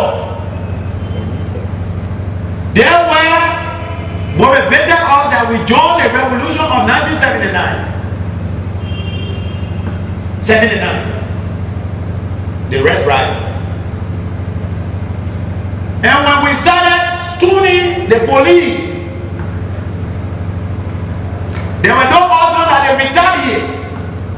But forgetting the seaway, that was as a good security man when you are battering. And you are using some sophisticated chemical. You have to accept the weight. If you don't accept the weight, you will be spraying yourself. And that your heart go on it that day. When they send the tear here, we smart them and take it and send it to them. We have a little grave rubbing all our faces for the Bible because we have to continue with it. We start the rock and roll, but now doing the set of the tear here, flew until it entered the maternity center. Where every woman that was having the pain of bread that day died. With every child that were born maybe in our hospital, they died. Because the nicest and that not rain. Because the scent of the tear gear entered the baby. So when we came there and got to the the section where Vanny Denver had left, I went on outside when I went back this lane. I'm surprised that some people come here and fail to record that people died. People the other day, the police were using the technique against the civilian we. Okay, so all the store busting, whatsoever, everything happened. Everybody was saluting. But by 6 to 6:30, the AFL decided. I have cut you off now. Yes, sir. You've been testified for 2 hours. So that we have now come to the dissident and the law enforcement. But you went back now to not this. No, I went back because I slipped out from there. So I thought to just give you the big president and get to life. Okay, we give you 10 minutes to summarize on the Lord area. 10 minutes? Okay, we'll ask you questions during that period. You can come up with some of that. I'm sure. Okay, sir. Yeah? Okay, sir. So you said everything decided, they took that 1999, right? Yes, sir. Okay. During the question and answer, if there's relevant information that you can draw in, No problem. but if we have to call you specifically for that another time, on camera. So if there is a need to call you specifically for that period, then we'll call you back. Okay, sir. No problem. So that commence the question and answer period now. Yeah. I'm waiting. Okay. Thank you very much for taking up your time and in an orderly, chronological manner, sharing your experience with us, which came from 1979 all the way to 1998. September 18 was 1998, right? Yeah, to 90. Okay. So thank you very much.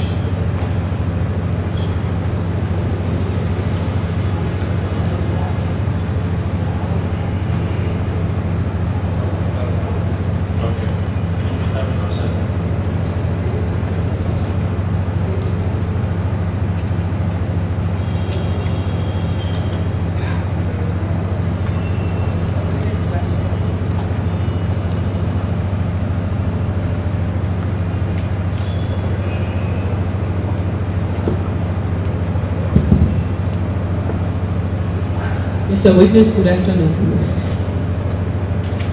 Good afternoon. How are you? I have a few questions for you for the sake of clarification. When you spoke about the problem between ecomog and the remote jail forces at the time, Yes, sir. is this the same incident that people refer to as the Bomi County 90-day war? Yeah, that's it. That's a 90-day war Yeah, it's incident? Bombi Hill. Okay. And this happened in 1994? Yes, sir. Okay. I didn't get it quite clearly what really started that 90-day war. Was it because ECOMOG sees something for you remote? What really started the 90-day war? I'm sorry. The 90-day war was started by ECOMOG. Okay, how? Because of the arms and ammunition that they took and carried to the fabrication and sold to Alahaji Command Forces. And they took the arms and ammunition from Ulimuje? They took it from ECOMOG barrack in Bombi Hill. That we, the Ulimuje, saw, but the strategy they used was that they were going to deploy, not to sell. They were going to deploy to base there for everybody to have that free flow. You know that ECOWAS hold the ground just as they were holding the ground in Bombi Hill as far to Cold River. And before that incident, there was a cordial relationship between Ulimuje and ECOMOG?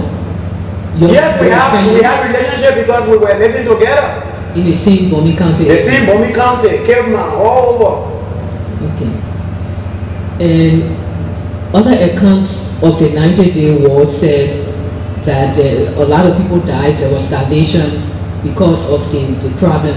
ECOMOG blocked the roads, no roads are open, so humanitarian aid couldn't get in. No. Is that the same? Is that the same 90-day war? Okay. How many civilians do you think died during that time? Ma'am, the problem, I never checked the surveillance because the damn papa that ECOMOG were using onto Tomoburg It's something that brings the village down in less than a second.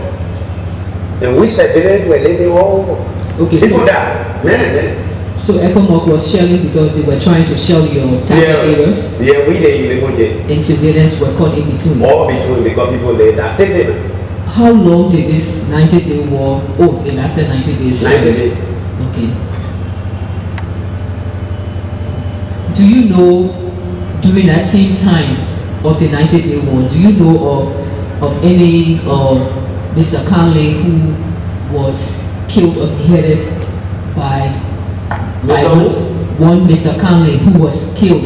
Either he was killed, but I think he was beheaded, allegedly beheaded by one of the Limojay soldiers for being part of eating a cow or somebody's cow. What do you know about the incident with the cow that was stolen? No. Not to my knowledge, because at that time I really away in Calcutta. Because I left Bombay Hill long time as we were together, and I was heading because Taylor was my obstacle, so I was really on his back. I was already in Calcutta. So what month did this 90-day war start? Now I'm saying that the month is my problem that I don't recall, but I know the years. Everything I'm saying is that the years I really know. So you were sure this was in 1994? Yes. And who were the commanders in the area, the commanders for your group and also the commanders for ECOMOG? Besides you, who were some of the other commanders of the Limojay faction? Limojay? Yeah. We had General Smith today that was captured lastly because of that war. Clandestine war in Calcutta, the ECOMOG took us again. Where General Smith were beaten until he had the eyesight problem that he was sent to America with some other generals who were many. General Duba, but you know many of them died now. Many of those generals they died now. So, but who was the overall general who would have been responsible for your men in the Bombay County area? Who was responsible for us? Yeah, who was the overall? The overall boss was D. Roosevelt Johnson, the late D. Roosevelt Johnson. For Limojay. Was he in Bombay County at that time? At that time he was in Calcutta. He was stationed in Calcutta. Yes, sir. What about the ECOMOG? Can you remember the names of some of the generals who were in the area? There were the names that I know it on the ECOMOG. One, Colonel Peter from 7th Airborne Commander, 7th Airborne Battalion from Nigeria, were one that assisted us with arms and ammunition. Colonel O'Neill, the regiment commander that was in Calcutta at the time, assisted us with arms and ammunition. I was asking for the names of those who were stationed in the Bombay County area. You said Colonel Peter was in the Bombay County area? No, you were not there. They're all from the Calcutta area? The problem was that in Bombay Hill, as local here, we never wanted to be too close to ECOWAS and have that close relationship with them, you know. But in Calcutta, they were our bases, so the commanders then they knew me and I knew them. Okay. During the 90-day war, do you know anything about hundreds of displaced people being at the Catholic school compound in Bombay County in Tottenburg, St. Dominus school compound, and several of them died from starvation? What you're talking about, it was the time Limojay were controlling that Tottenburg. That's the time. It was now Limojay. That's the time you had the situation of starvation and with the refugees on St. Dominus. It was now Limojay. Every surveillance, especially as the Mandingos that will capture in Tottenburg clay, will brought in the whole and children. And they said give us the blessing that we will overrun the children because they had no boomer. You mentioned at one point when you were explaining that at one point you were fighting in a maroon choir gown. You used to wear a maroon choir gown. I used to wear a choir gown. Yeah, it was your own dress. Yeah. Fighting uniform at the time. And you mentioned something about being the head of a death squad. I didn't quite understand what you were trying to say. Okay. What I was trying to say is that every rebel leader has their own squad, their own force, that anywhere he's moving, they move along with him. So I was part of the forces of D. Roosevelt Johnson. For everywhere he go, there we go. So any area, we are the people to be able to dismantle it. Okay, your forces name was Death Squad. How did the name Death Squad come in your explanation? Well, the Death Squad that I was talking, I think you're going back to the AFL perhaps. You know the AFL had a Death Squad? The AFL have a death, I think I call it Death Squad, maybe that's why you reported it. That's what I said. Which I told you about Tele. How many Death Squads the AFL had? Do you know? Can you remember? One was Tele that had 30 men behind him. The second, Saikere, were dealing with social women at the mansion, executive mansion that used to call the Holy Ground. Harrison Penno, he had his own group that he was dealing with and do anything he wanted to, and there was no comment.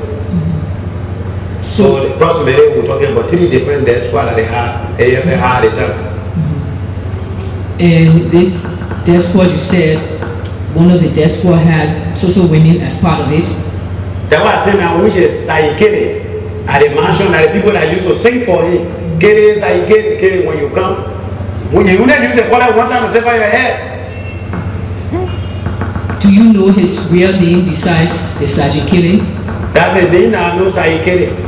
I was now stationary in Monrovia, I was at 72nd. But when we come down with Kolonjali, the one I used to see him, but now to know his original name because often they different battalions. I just want to get the name right. When you say Sergeant Kill It, do you mean kill it or? To kill it, yeah. To kill the person, the way he does. So why somebody facing you, asking you questions, you will just come with a call from behind you, just because you hit one time.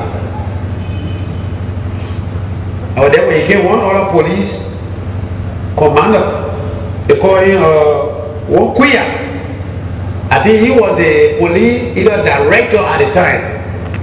He was in that white shirt, you know, and we arrested him and brought him to the mansion and said, he can't call his head up.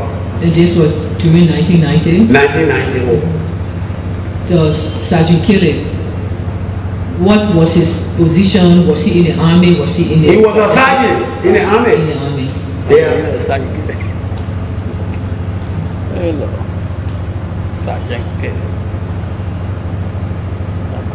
You also mentioned that there was, when you were in Kakata there, I think it was either in 1993 or something like that. Yeah. And I think you arrested some ecomog, some Guinean ecomog from the Guinean contingent in Kakata, and there were some people who got killed in the process, some of your enemies, people who were fighting you. I wasn't too clear whether it was the ECOMOG men or it was men of the NPFL. It was, what you're talking about is not Guineans, the Tanzanians. The Guineans were only harassed and bought their ammo down to carry all the ammunition, but nobody was killed. But the Tanzanians took side with Taylor that they were coming from Monrovia, which was the time when Charles Wlue overthrew. So when they were coming, they were obstructed by Ulemoji, and then when we went into the clash, where so many of them died, 11 lives were saved, but the ears were cut off. That's what you're talking about. 11 people were not NPFL fighters, they were Tanzanians. They were Tanzanians with some NPFL fighters, but the NPFL fighters who killed them. Okay. We didn't allow them to go. And the Tanzanian soldiers, you turned them over to ECOMOG? Yeah, we turned them over, but the ears were cut. All of the ears, the 2 ears?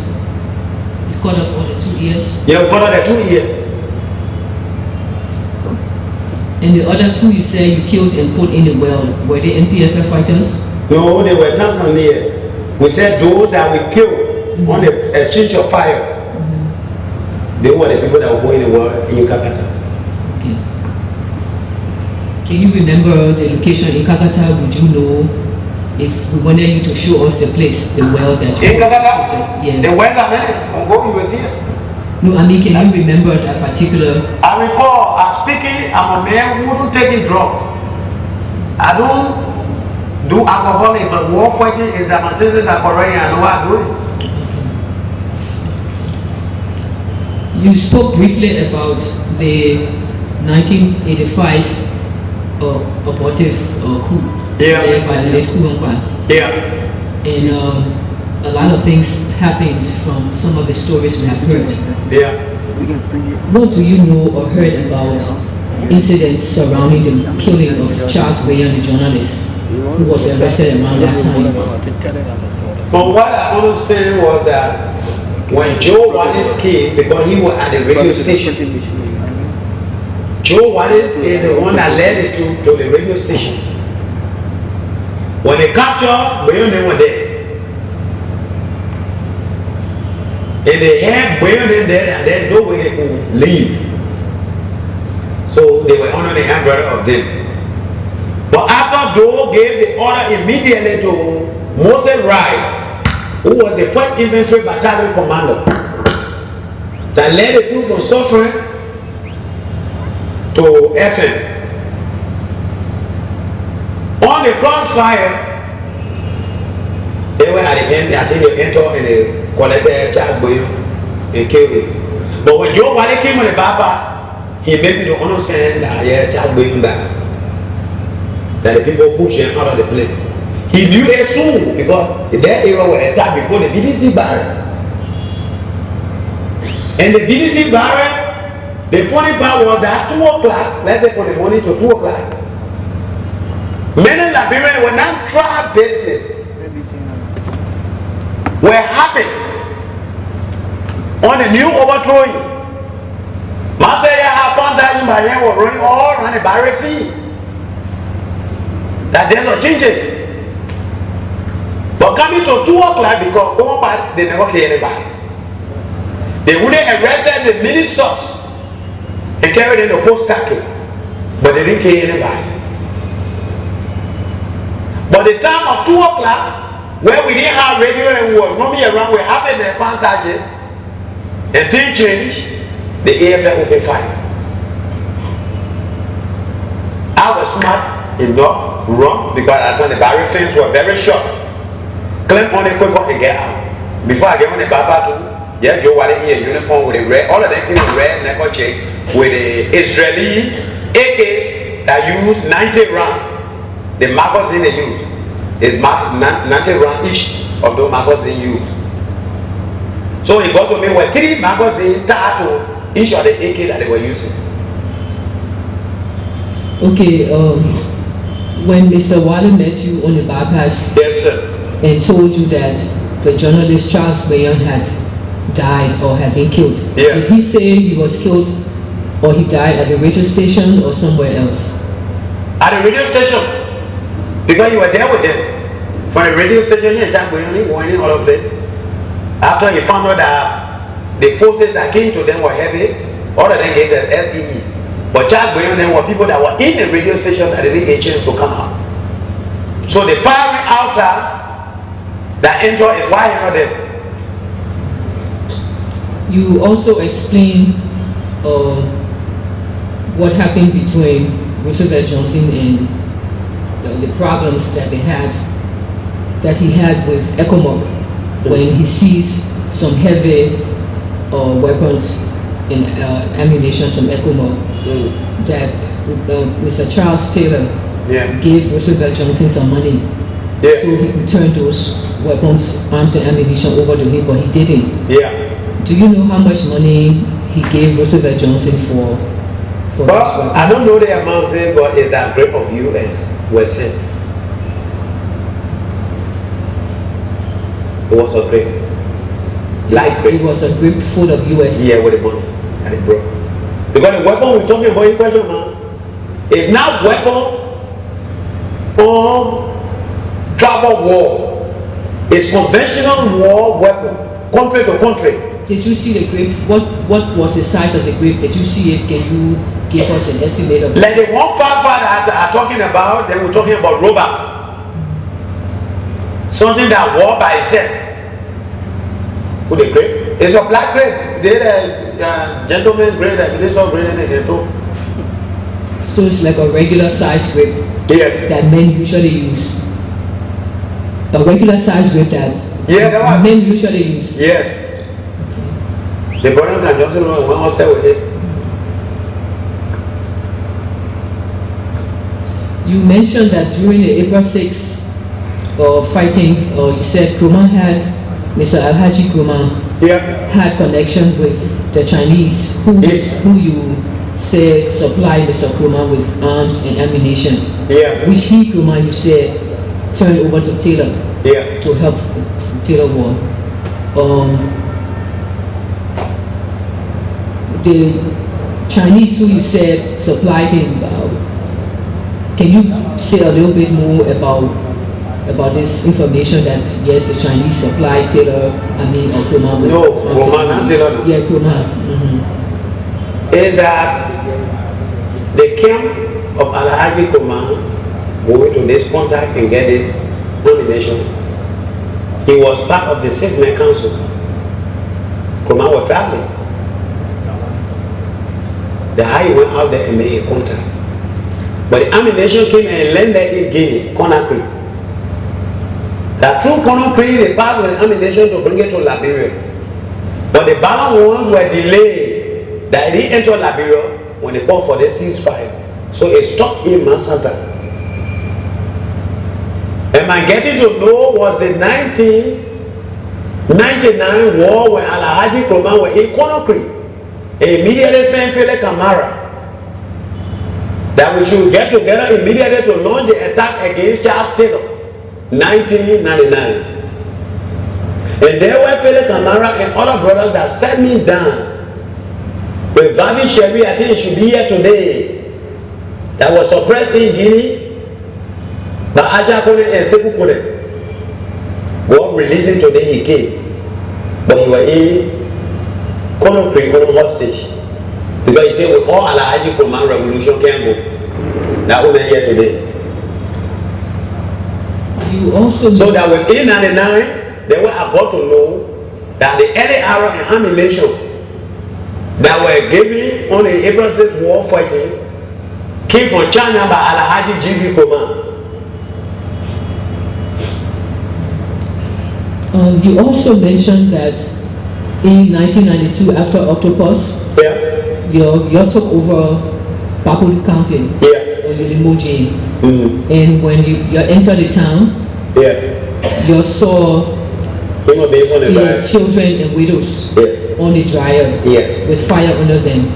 Were they alive or they were already dead? They drying them because maybe they were taking a day to eat them.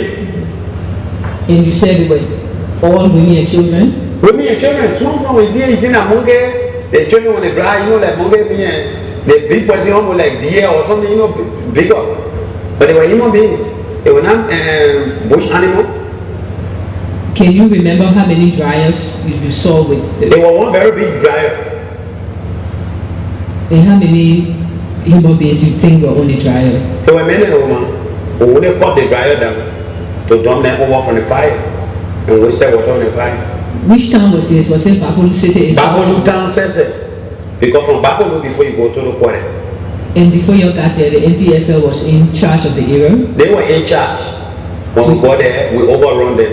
Do you know any of the names of any of the commanders or generals who were in charge of Well, one of the commanders that I know were not captured from Bapolu and we captured him from Sumo Jebe, from the ferryway. And they call him devil walking, God walking. Devil walking, God walking? Yes. And he said living today should be in Lima County. We didn't kill him, he joined us, we all fight, took our bomb mines, Kakata. We're taking already and killed his whole family in Kakata. Yeah. Okay, my last question to you, just for the sake of clarification. You mentioned Mr. Prince Johnson, you said he had lots of orphans that he carried on his base, or if I'm quoting you that correctly, I hope I am. Yes. Saying he was doing SOS. Yeah, like charity organization with them. Yeah. And you said after he killed their parents. Yes, he did. Now, what do you know about Mr. Johnson killing the parents of his children? Did you see it? Did you hear it? Thank you. When Johnson is spoon Benjamin Yeten as people crying on the name of Yeten. He had no one else to do with that. He was commanded by himself. That he made to kill. You understand? Many of these children are away from the bomb mines today. When we go to bomb mine at Ulimo, to the story that was explained of these 13 old town chiefs that left Mima County, that came to go here and Taylor together, that he didn't understand put topple over them and kill them. It's true. But we got the bomb mine, we got the story from the people that were there. Thank you very much. Okay.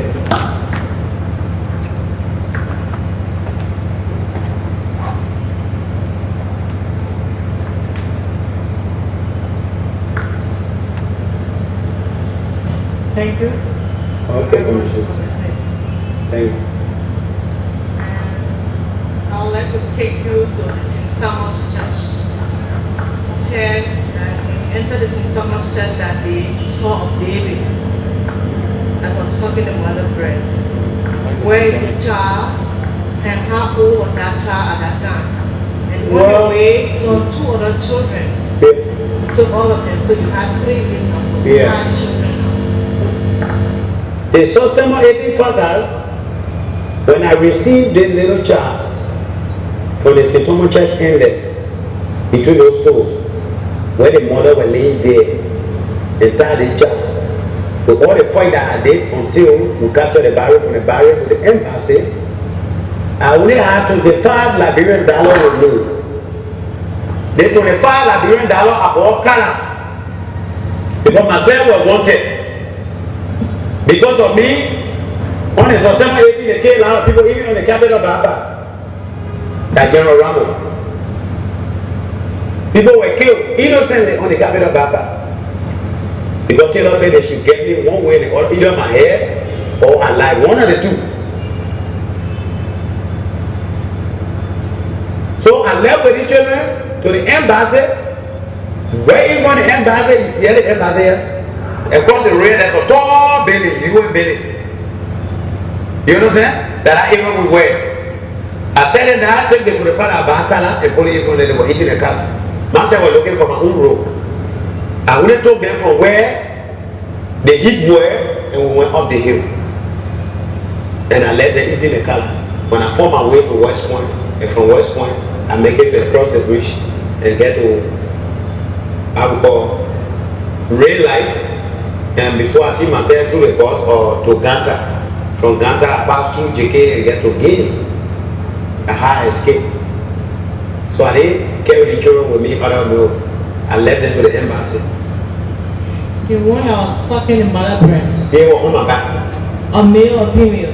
It was a little girl, baby, little girl. Do you remember the age at that time? No, I don't know the age, but that's a little girl, baby. It was very, very small. So that one could eat the... No. After I reached the club that I told, what I spread, and I lay on there, under the house there. There where she was, when I left. She was sleeping. So the 2 children, when I'm sleeping, they were eating color. And you talk about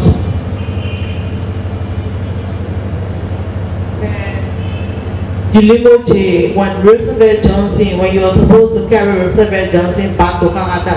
Yeah. And you managed to talk to ecomog, they opened the road. Yeah. And there was a negotiation between Roosevelt Johnson and ecomog. Wherein you were able to obtain some arms. Did Roosevelt Johnson pay some money to ecomog at that time? Well, because he didn't pay no money at that time. It was promised. It was promised because they knew him as a rebel leader that he would not say to fail. So they trusted him. Because when Roosevelt Johnson left on Monrovia to come to Monrovia, he had nothing with even car to ride. When I say he didn't have it. So can you tell us what the promise was? What did they, the negotiation, you said there was a promise. They had an inside discussion, but we were out as a defensive. That whatsoever they discussed, only the material was all coming. But the discussion were in there. And at the end of the discussion, I believe that it was something to be paid back in return. When we engaged the Ulimo case, what we took on a bombing hill, General Jallo, one of my late boy, today he's a general too, but now in Guinea, as the chief security for operation for Second. Jallo escaped from the Ulimo case because he was assigned with the late Duba, General Duba. He escaped, he came with a diamond and gave it to D. Roosevelt Johnson. So I showed that he paid in return. Now you talk about one SBU that was with you, one small ball. And can you tell us how recruitment of these small children were done? How did you recruit them as general at that time? You see, that's why I tell you, I said war is nothing good. The war fighting on this revolution was guerrilla warfare. People come and say guerrilla. The guerrilla warfare, before you become a guerrilla, you have to become an infantryman. You have to go through the process, they bring it back. Before you become a guerrilla, because it's a disciplined organization as a guerrilla. But it was a guerrilla warfare. Where so long as Rambo is on Broad Street, and I can be able to pull government together in the army, I all right as a general. And nothing can stop it because they are defending me as a general. But the FB unit we're talking about today, many of these children were children that saw their parents how they killed them. And were ready to retaliate.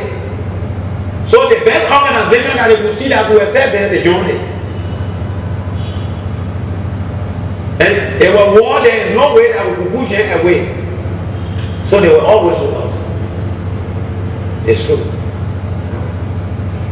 Now, going back to the 3 months war in Monrovia, you said about 600 ecomog soldiers were killed. Yeah. I just want to know, because you talk about soldiers coming back. Now, all these 600 soldiers that were killed, all of them were on the truck, or how come and how? Some of them were killed by exchange of fire. Some of them were killed by the checkpoints that they had along the road because we knew all the checkpoints. So we were doing bushes patrol, hit checkpoint, and attack. We were coming from the bush and attack because they were only basing along the road. So we were coming from bushes and attacking every checkpoint along the road. Then many of them, lastly, after we got arms and ammunition, they were coming from Monrovia on trucks and they were ambushed. There were good 3 trucks were ambushed between the clay and Monrovia Highway. And every other truck was jammed back. And none of them escaped. The 11 men. Yeah. That, how long they stay in prison with you before you release them? The 11 Tanzanian soldiers. It was the same very day because D. Roosevelt Johnson was in Calcutta when the thing happened. So the very day after we apprehended and brought them, we finished for the year, we said in front of Roosevelt Johnson, when I turned them over to Kononia, in Calcutta as the regiment commander that they took them to KRTT, where they had a base, Teacher Institute, Training Institute in Calcutta. Because right here, there were the Tanzanians were based in Opuja, to besides you, General Rambo, can you remember the name of other general that was there at that time, that was with Ulimo? Ulimo J? Yes, Ulimo J. It was one myself, we talk about Imochai, we talk about General Smith, we talk about General, our chief of staff that today, Charles Den, we talk about General Duba, we talk about General Mo, CEO Mo. I think he said it here. Oh, I been who died for a minute. Many generals. You see, when Ulimo was coming, Ulimo As a whole. Most of the people that joined Ulimo were from the 6th Battalion, is that correct? Yeah, 6 battalion, 6 infantry battalion, Six only infantry retreated to battalion. 7. So they were all trained. Many of them. Many of them were trained. Yeah, majority were trained. And Only those that came from Guinea. okay, so you people, you are trained. Those who are trained, train the other people. Yeah. Did you it means that people knew the laws of war, things that you're not supposed to do and things that you're supposed to do. Yeah. But did you observe them? Observe to see that wrong thing going on and what. That yes, these things as trained soldiers, things that you're not supposed to do, you shouldn't. A true, my sister. If our general sitting down on Broad Street here, what do I see on Central Street? If Monrovia is under your control and you're sitting down here, and where other people have their responsibility and they are not controlling their responsibility, then anything happen. Some of our brothers and sisters joined the war to pay debt. They were enemy ship. That same man can rape my sister, and there's another new deform have come. I joined that deform to retaliate. It happened. Paul even go to Kolpahuna village and Boyne. Paul had joined the other group and go to Kolpahuna village and Boyne. So there were plenty of enemy ship within the revolution. Besides directly facing revolution. But even you arrested some people of war, for example, the ecomog soldiers, you say that cut off their ears. Yeah, they done from here, that was it. Because they were caught on fire. We and them we had a sheet of fire that they captured by us. So we did. Because they were paid by Taylor. And he forces to penetrate through Kakata to come to Monrovia to attack.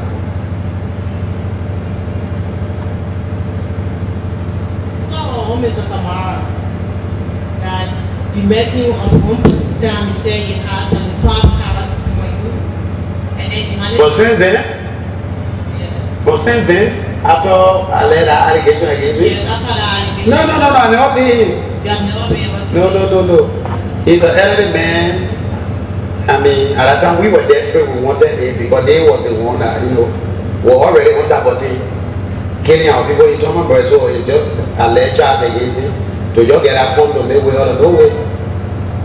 So if you had the opportunity today to see Mr. Kamara, what would you tell him? Well, that's why you told also, that's why I told you, say, nobody came here to say General Rambo did this and did that. Rambo himself was arrested by God. And you know why he was arrested by God? Because these our rebel leader that said they studied human psychology, they got ways of convincing that many people don't know their lives and put it online, and when many people die from the trust that you go anything that live. And the day are riches and not there. That's why I came. God kept me for the purpose today to tell you the cowardice of them and what they have done to us. Many people had a right to live. They came up with trouble that convinced some people who were not thinking about Barra, they were forced to take it. They convinced some people under the impression that at the end, you will be this, you will be that. So because of what you will be, he plugged himself so much to the wall, and at the end he died. And his wife and children is living today with all nothing.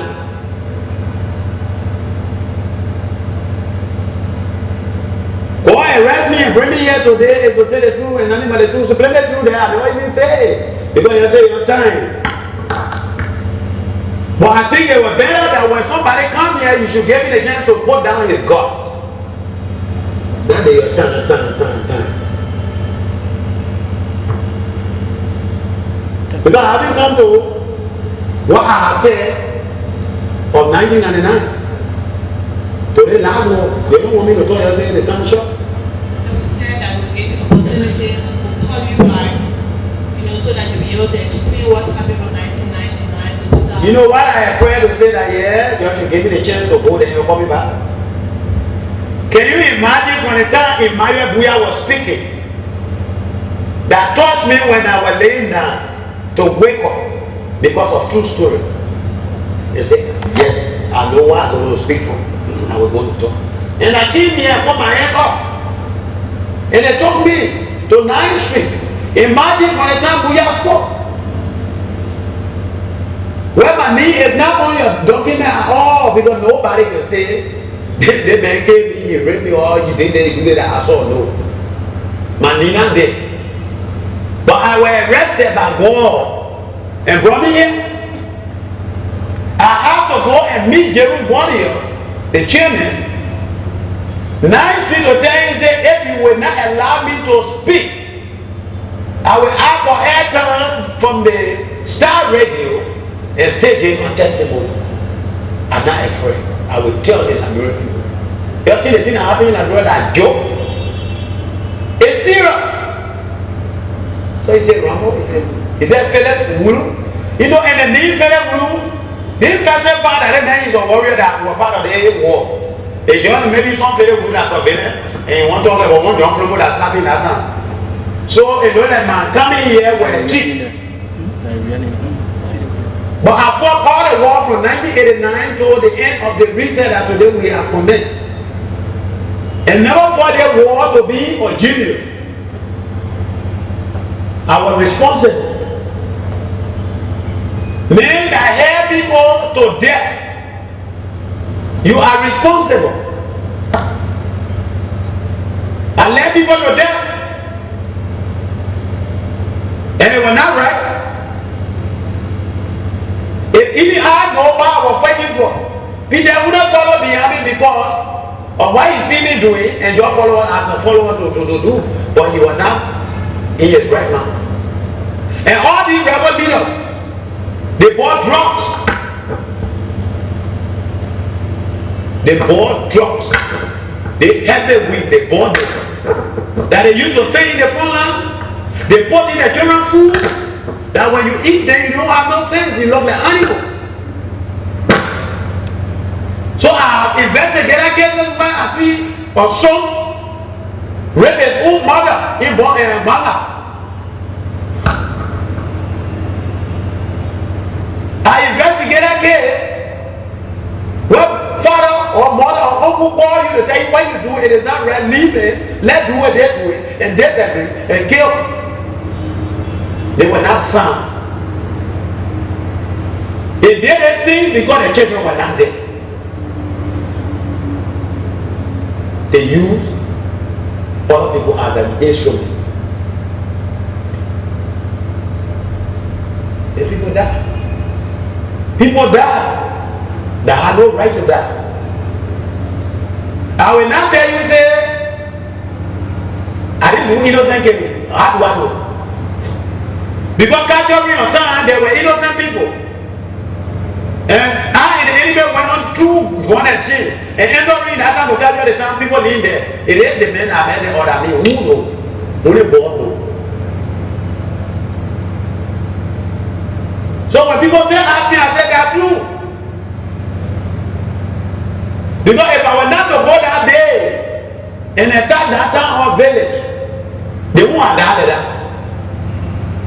But because I was chasing the enemy, and where they have the village enemy from our border exchange, people die. Who's responsible? We are responsible.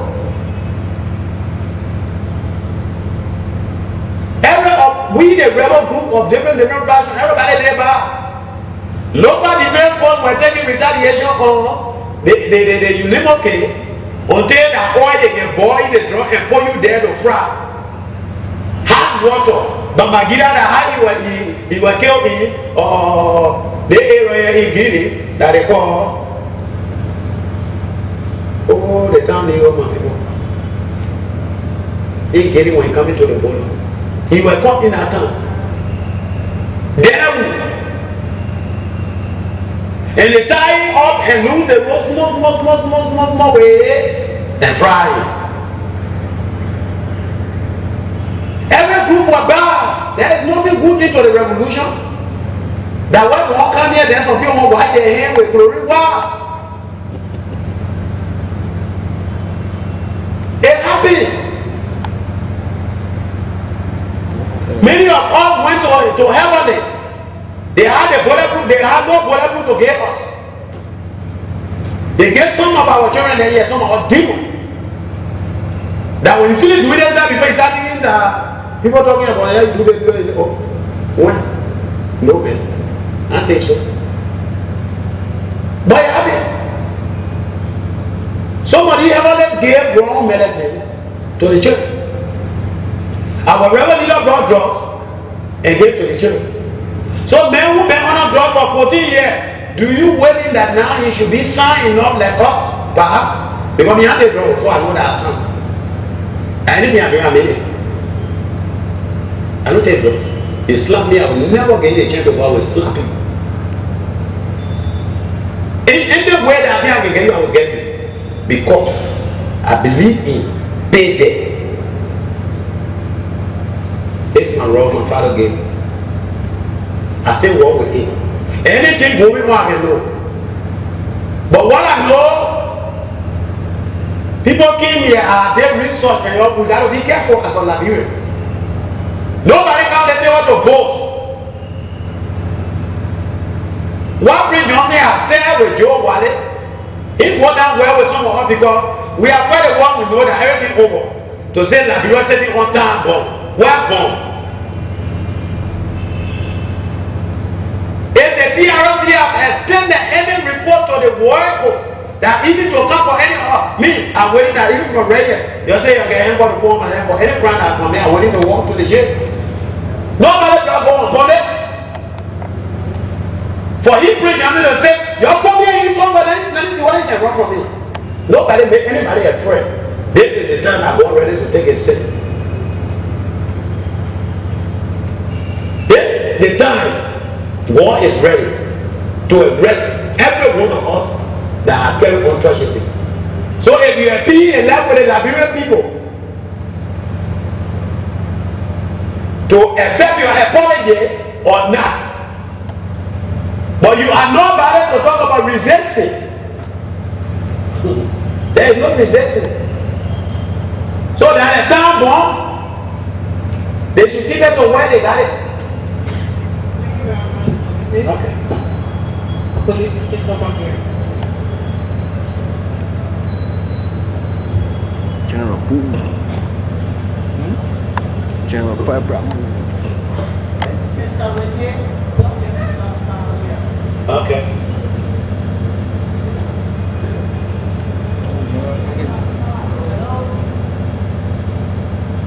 General, yes, I am. Mr. Witness, Commissioner Pearl Rambo. Yeah, man. At the end of my converse of my questioning I had, Yeah, I man. wanted to ask you a question that you just answered. Yeah, man. After all of this, what do you want the TRC to recommend for Philip D. Wlue, alias General Rambo? Yeah. But I think you answered that just now. Yeah. That was the end of all I wanted to say. What should we recommend? Because you know, you use a word, God time. Yeah. And like I always say, you only born, I will stay black and I will die. Yeah. Because that's the time. Yes. But there's another time now adding to before you die, that everyone must stand the judgment on earth before you look for the one in heaven. So I want to say to you, thank you for how you feel at the end of all what you said. Okay. Now, General Rambo, we have heard, unless there might be some General Rambos, because I've heard his name, General Rambo, before, through when we went around, I went around 14 counties Is there or are there other General Ramos that you know, or you know you the only name of General Rambo? And just my own question, I can let it be short because I can't really think, but I know substantively here. Do you know or did you hear there were any other General Rambo? Yeah. Like where or in which The faction? NPFL house, General Rambo, from the 89 to 90 when they were coming. Because, He just died recently on the 2002 at Guinea to where we call Guayama. okay, you know, Prince Johnson has his own Rambo. Prince Johnson, I hate Yeah, General. within the INPFL. Okay. The limo as a whole, we were having almost a full Rambo. Okay. But I was Philip Rambo from the AFL, National AFL, You know, to the defunct forces. that's the first thing. Some other things you talk here will correct them. Yeah. But for you, that's the reason I asked. Because of Birmingham or other Rambos, and people have testified. So they will make the guerrilla warfare complicated, and this will make our job more complicated and more challenging. That's why for us, as Commissioner of my conviction, Yeah. we got to proceed with caution. Yeah. Because what we do all to whatever it has criminal nature. Yeah. I don't care what they can say, we sitting here, we'll be sitting in private and church or the sacred place. When you talk about crimes, crime is criminal. And as a lawyer of 27 years practice, they say it better, the feeling I learned, it better for 10 guilty persons to go free than for one innocent person to suffer. So I'm here because why? If we come and we make let me talk for Poor Brown. Because my signature, I will put it where I put it there. Everything are responsible. And when I put my signature, nobody will make me responsible. When we come and finish doing our work and we pass it to say this is what we recommend. Yeah. Whether that war crime code, that criminal code, that domestic code, or the Palawa, Yeah. what we say that what we recommend like a judgment, or we say we put it in, but we say do this to somebody that hey. And later when they go, whether to the Palawa, to the church house, to war crime, or any kind of code, and they can find out that what we say, they can find out that lie. You know what that means? Our integrity, my integrity, Yeah, stand. Yes. So that's why I want to go first to ask how many Ramos, because we've been hearing of other Ramos. So thank you for coming and confessing Okay. openly what I call the internal questions I want to ask. Okay. You said they never call you, TRC never call you. At You all. were among, you're sitting among the group and in your aid, Yeah. and you were touched when Emmanuel Wlue spoke. Yeah.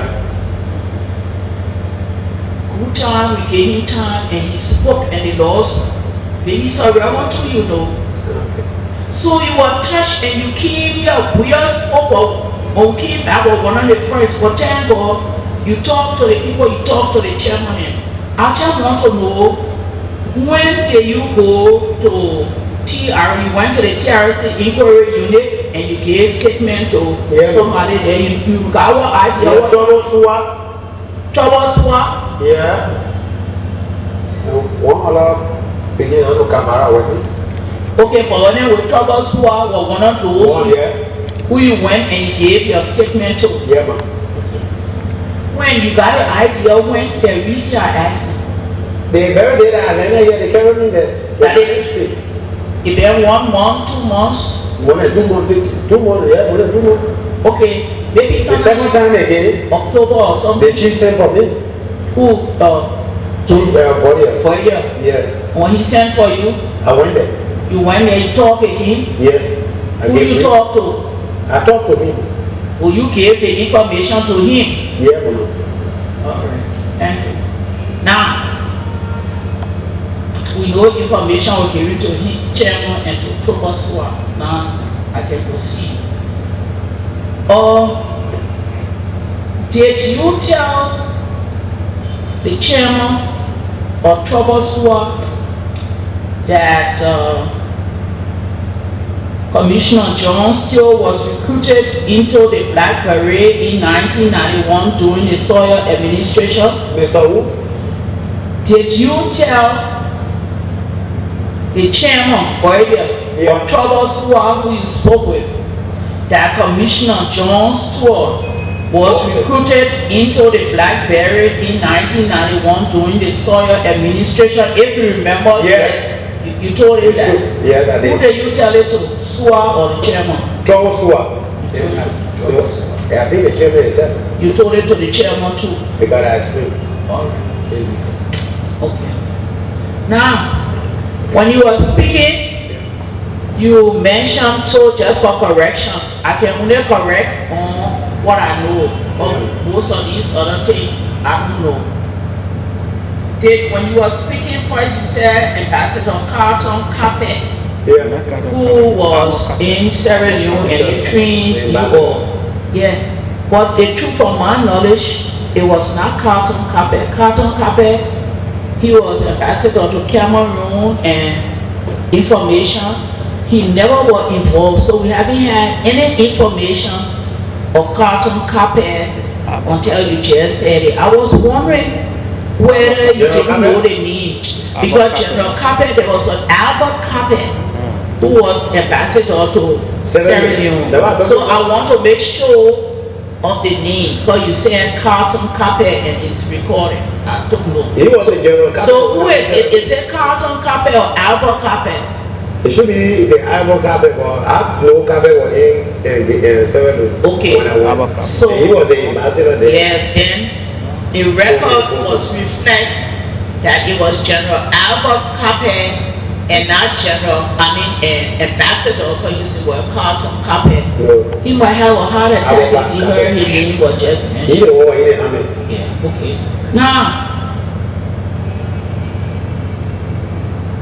you told us, so at least today it's confirmed that Ulimo J. Honor Roosevelt Johnson was the group that killed the ecomog soldiers. So they were like all Nigerian soldiers. So you confirm that, eh? In Birmingham. In Birmingham. Yeah. Okay. In the battle. All right. Although they say well 450, but you say 600, perhaps they didn't 600 according to the roster they brought the Tomerberg. Okay, maybe they didn't want for the same propaganda for to know the which reality. they were killed. Now, 50. And you said that the Black Beret fought with ecomog. You saw the black Not Beret, against ecomog. but fought with them. Yeah, with AFL. So Black Beret and ecomog fought who?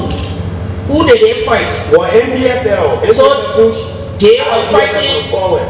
NPFL. Yeah. Okay, so that's the role of Black Beret. Yeah. The job as the The first. second fighting was when Charles Drew entered the mansion.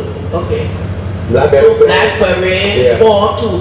Apple, do you have an idea of how many people, if you know, were with Black Beret, although you were not there, but you know who were some of the people who were recruiting them? You have an idea how big was this Black Beret? If it is recruitment, I will tell you, say yes, Joe Wallace was one. Joe Wlue was One of the recruitment men, because at my place on the capital bypass, okay. where I have my booth, Okay. they were always used to come. Okay. When the children come, he lays at me. All right, because you know it's important. The God, someone say, many are called, few are chosen.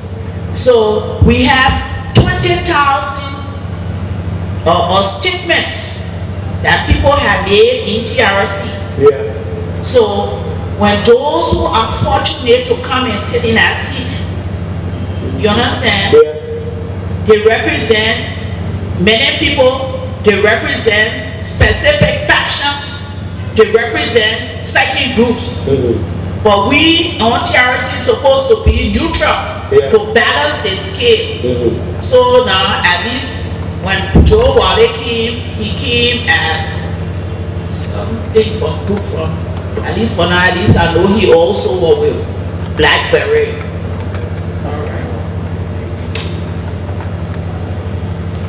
You've been frank and you told us. Do you feel? Because from what I can see, because 1990 our NPFL Prince Johnson group killed one man called say kill your mother in West Point. Yeah. So that's why you went to start the ball rolling. By first joining, you were with AFL, then you went to Ulimo, you were with Ulimo J, you were with LPC, you were with Lofa Defense Force, you were with the Coalition for National Justice. If anyone that I'm seeing in that correct can tell me, because I did my own research too on you. You were also a battlefront commander for Lure, and one thing you This didn't father. This didn't father with Peter. Okay, but one thing you haven't mentioned yet, and we will talk. You were the head of mission fighting for the Guinea government. Yes, I did. Okay, can you explain a little more on that? How you went to fight for, not against, but for the Guinea government? Who recruited you? Who you were fighting against? And maybe you could tell us whether it paid you or what, because they are our neighbors. And everything that came, we saw it either came from Sierra Leone, Central Benin, it either came from Ivory Coast, it came from Burkina Faso, it came to Guinea. So we can see that although this first black African country who fought for the independence of all their neighbors and joined regional organizations with them for economy, for peace, for security. And we just looking at our bitter past to enable us to have a present safe development and environment for a better future for our children and my grandchildren.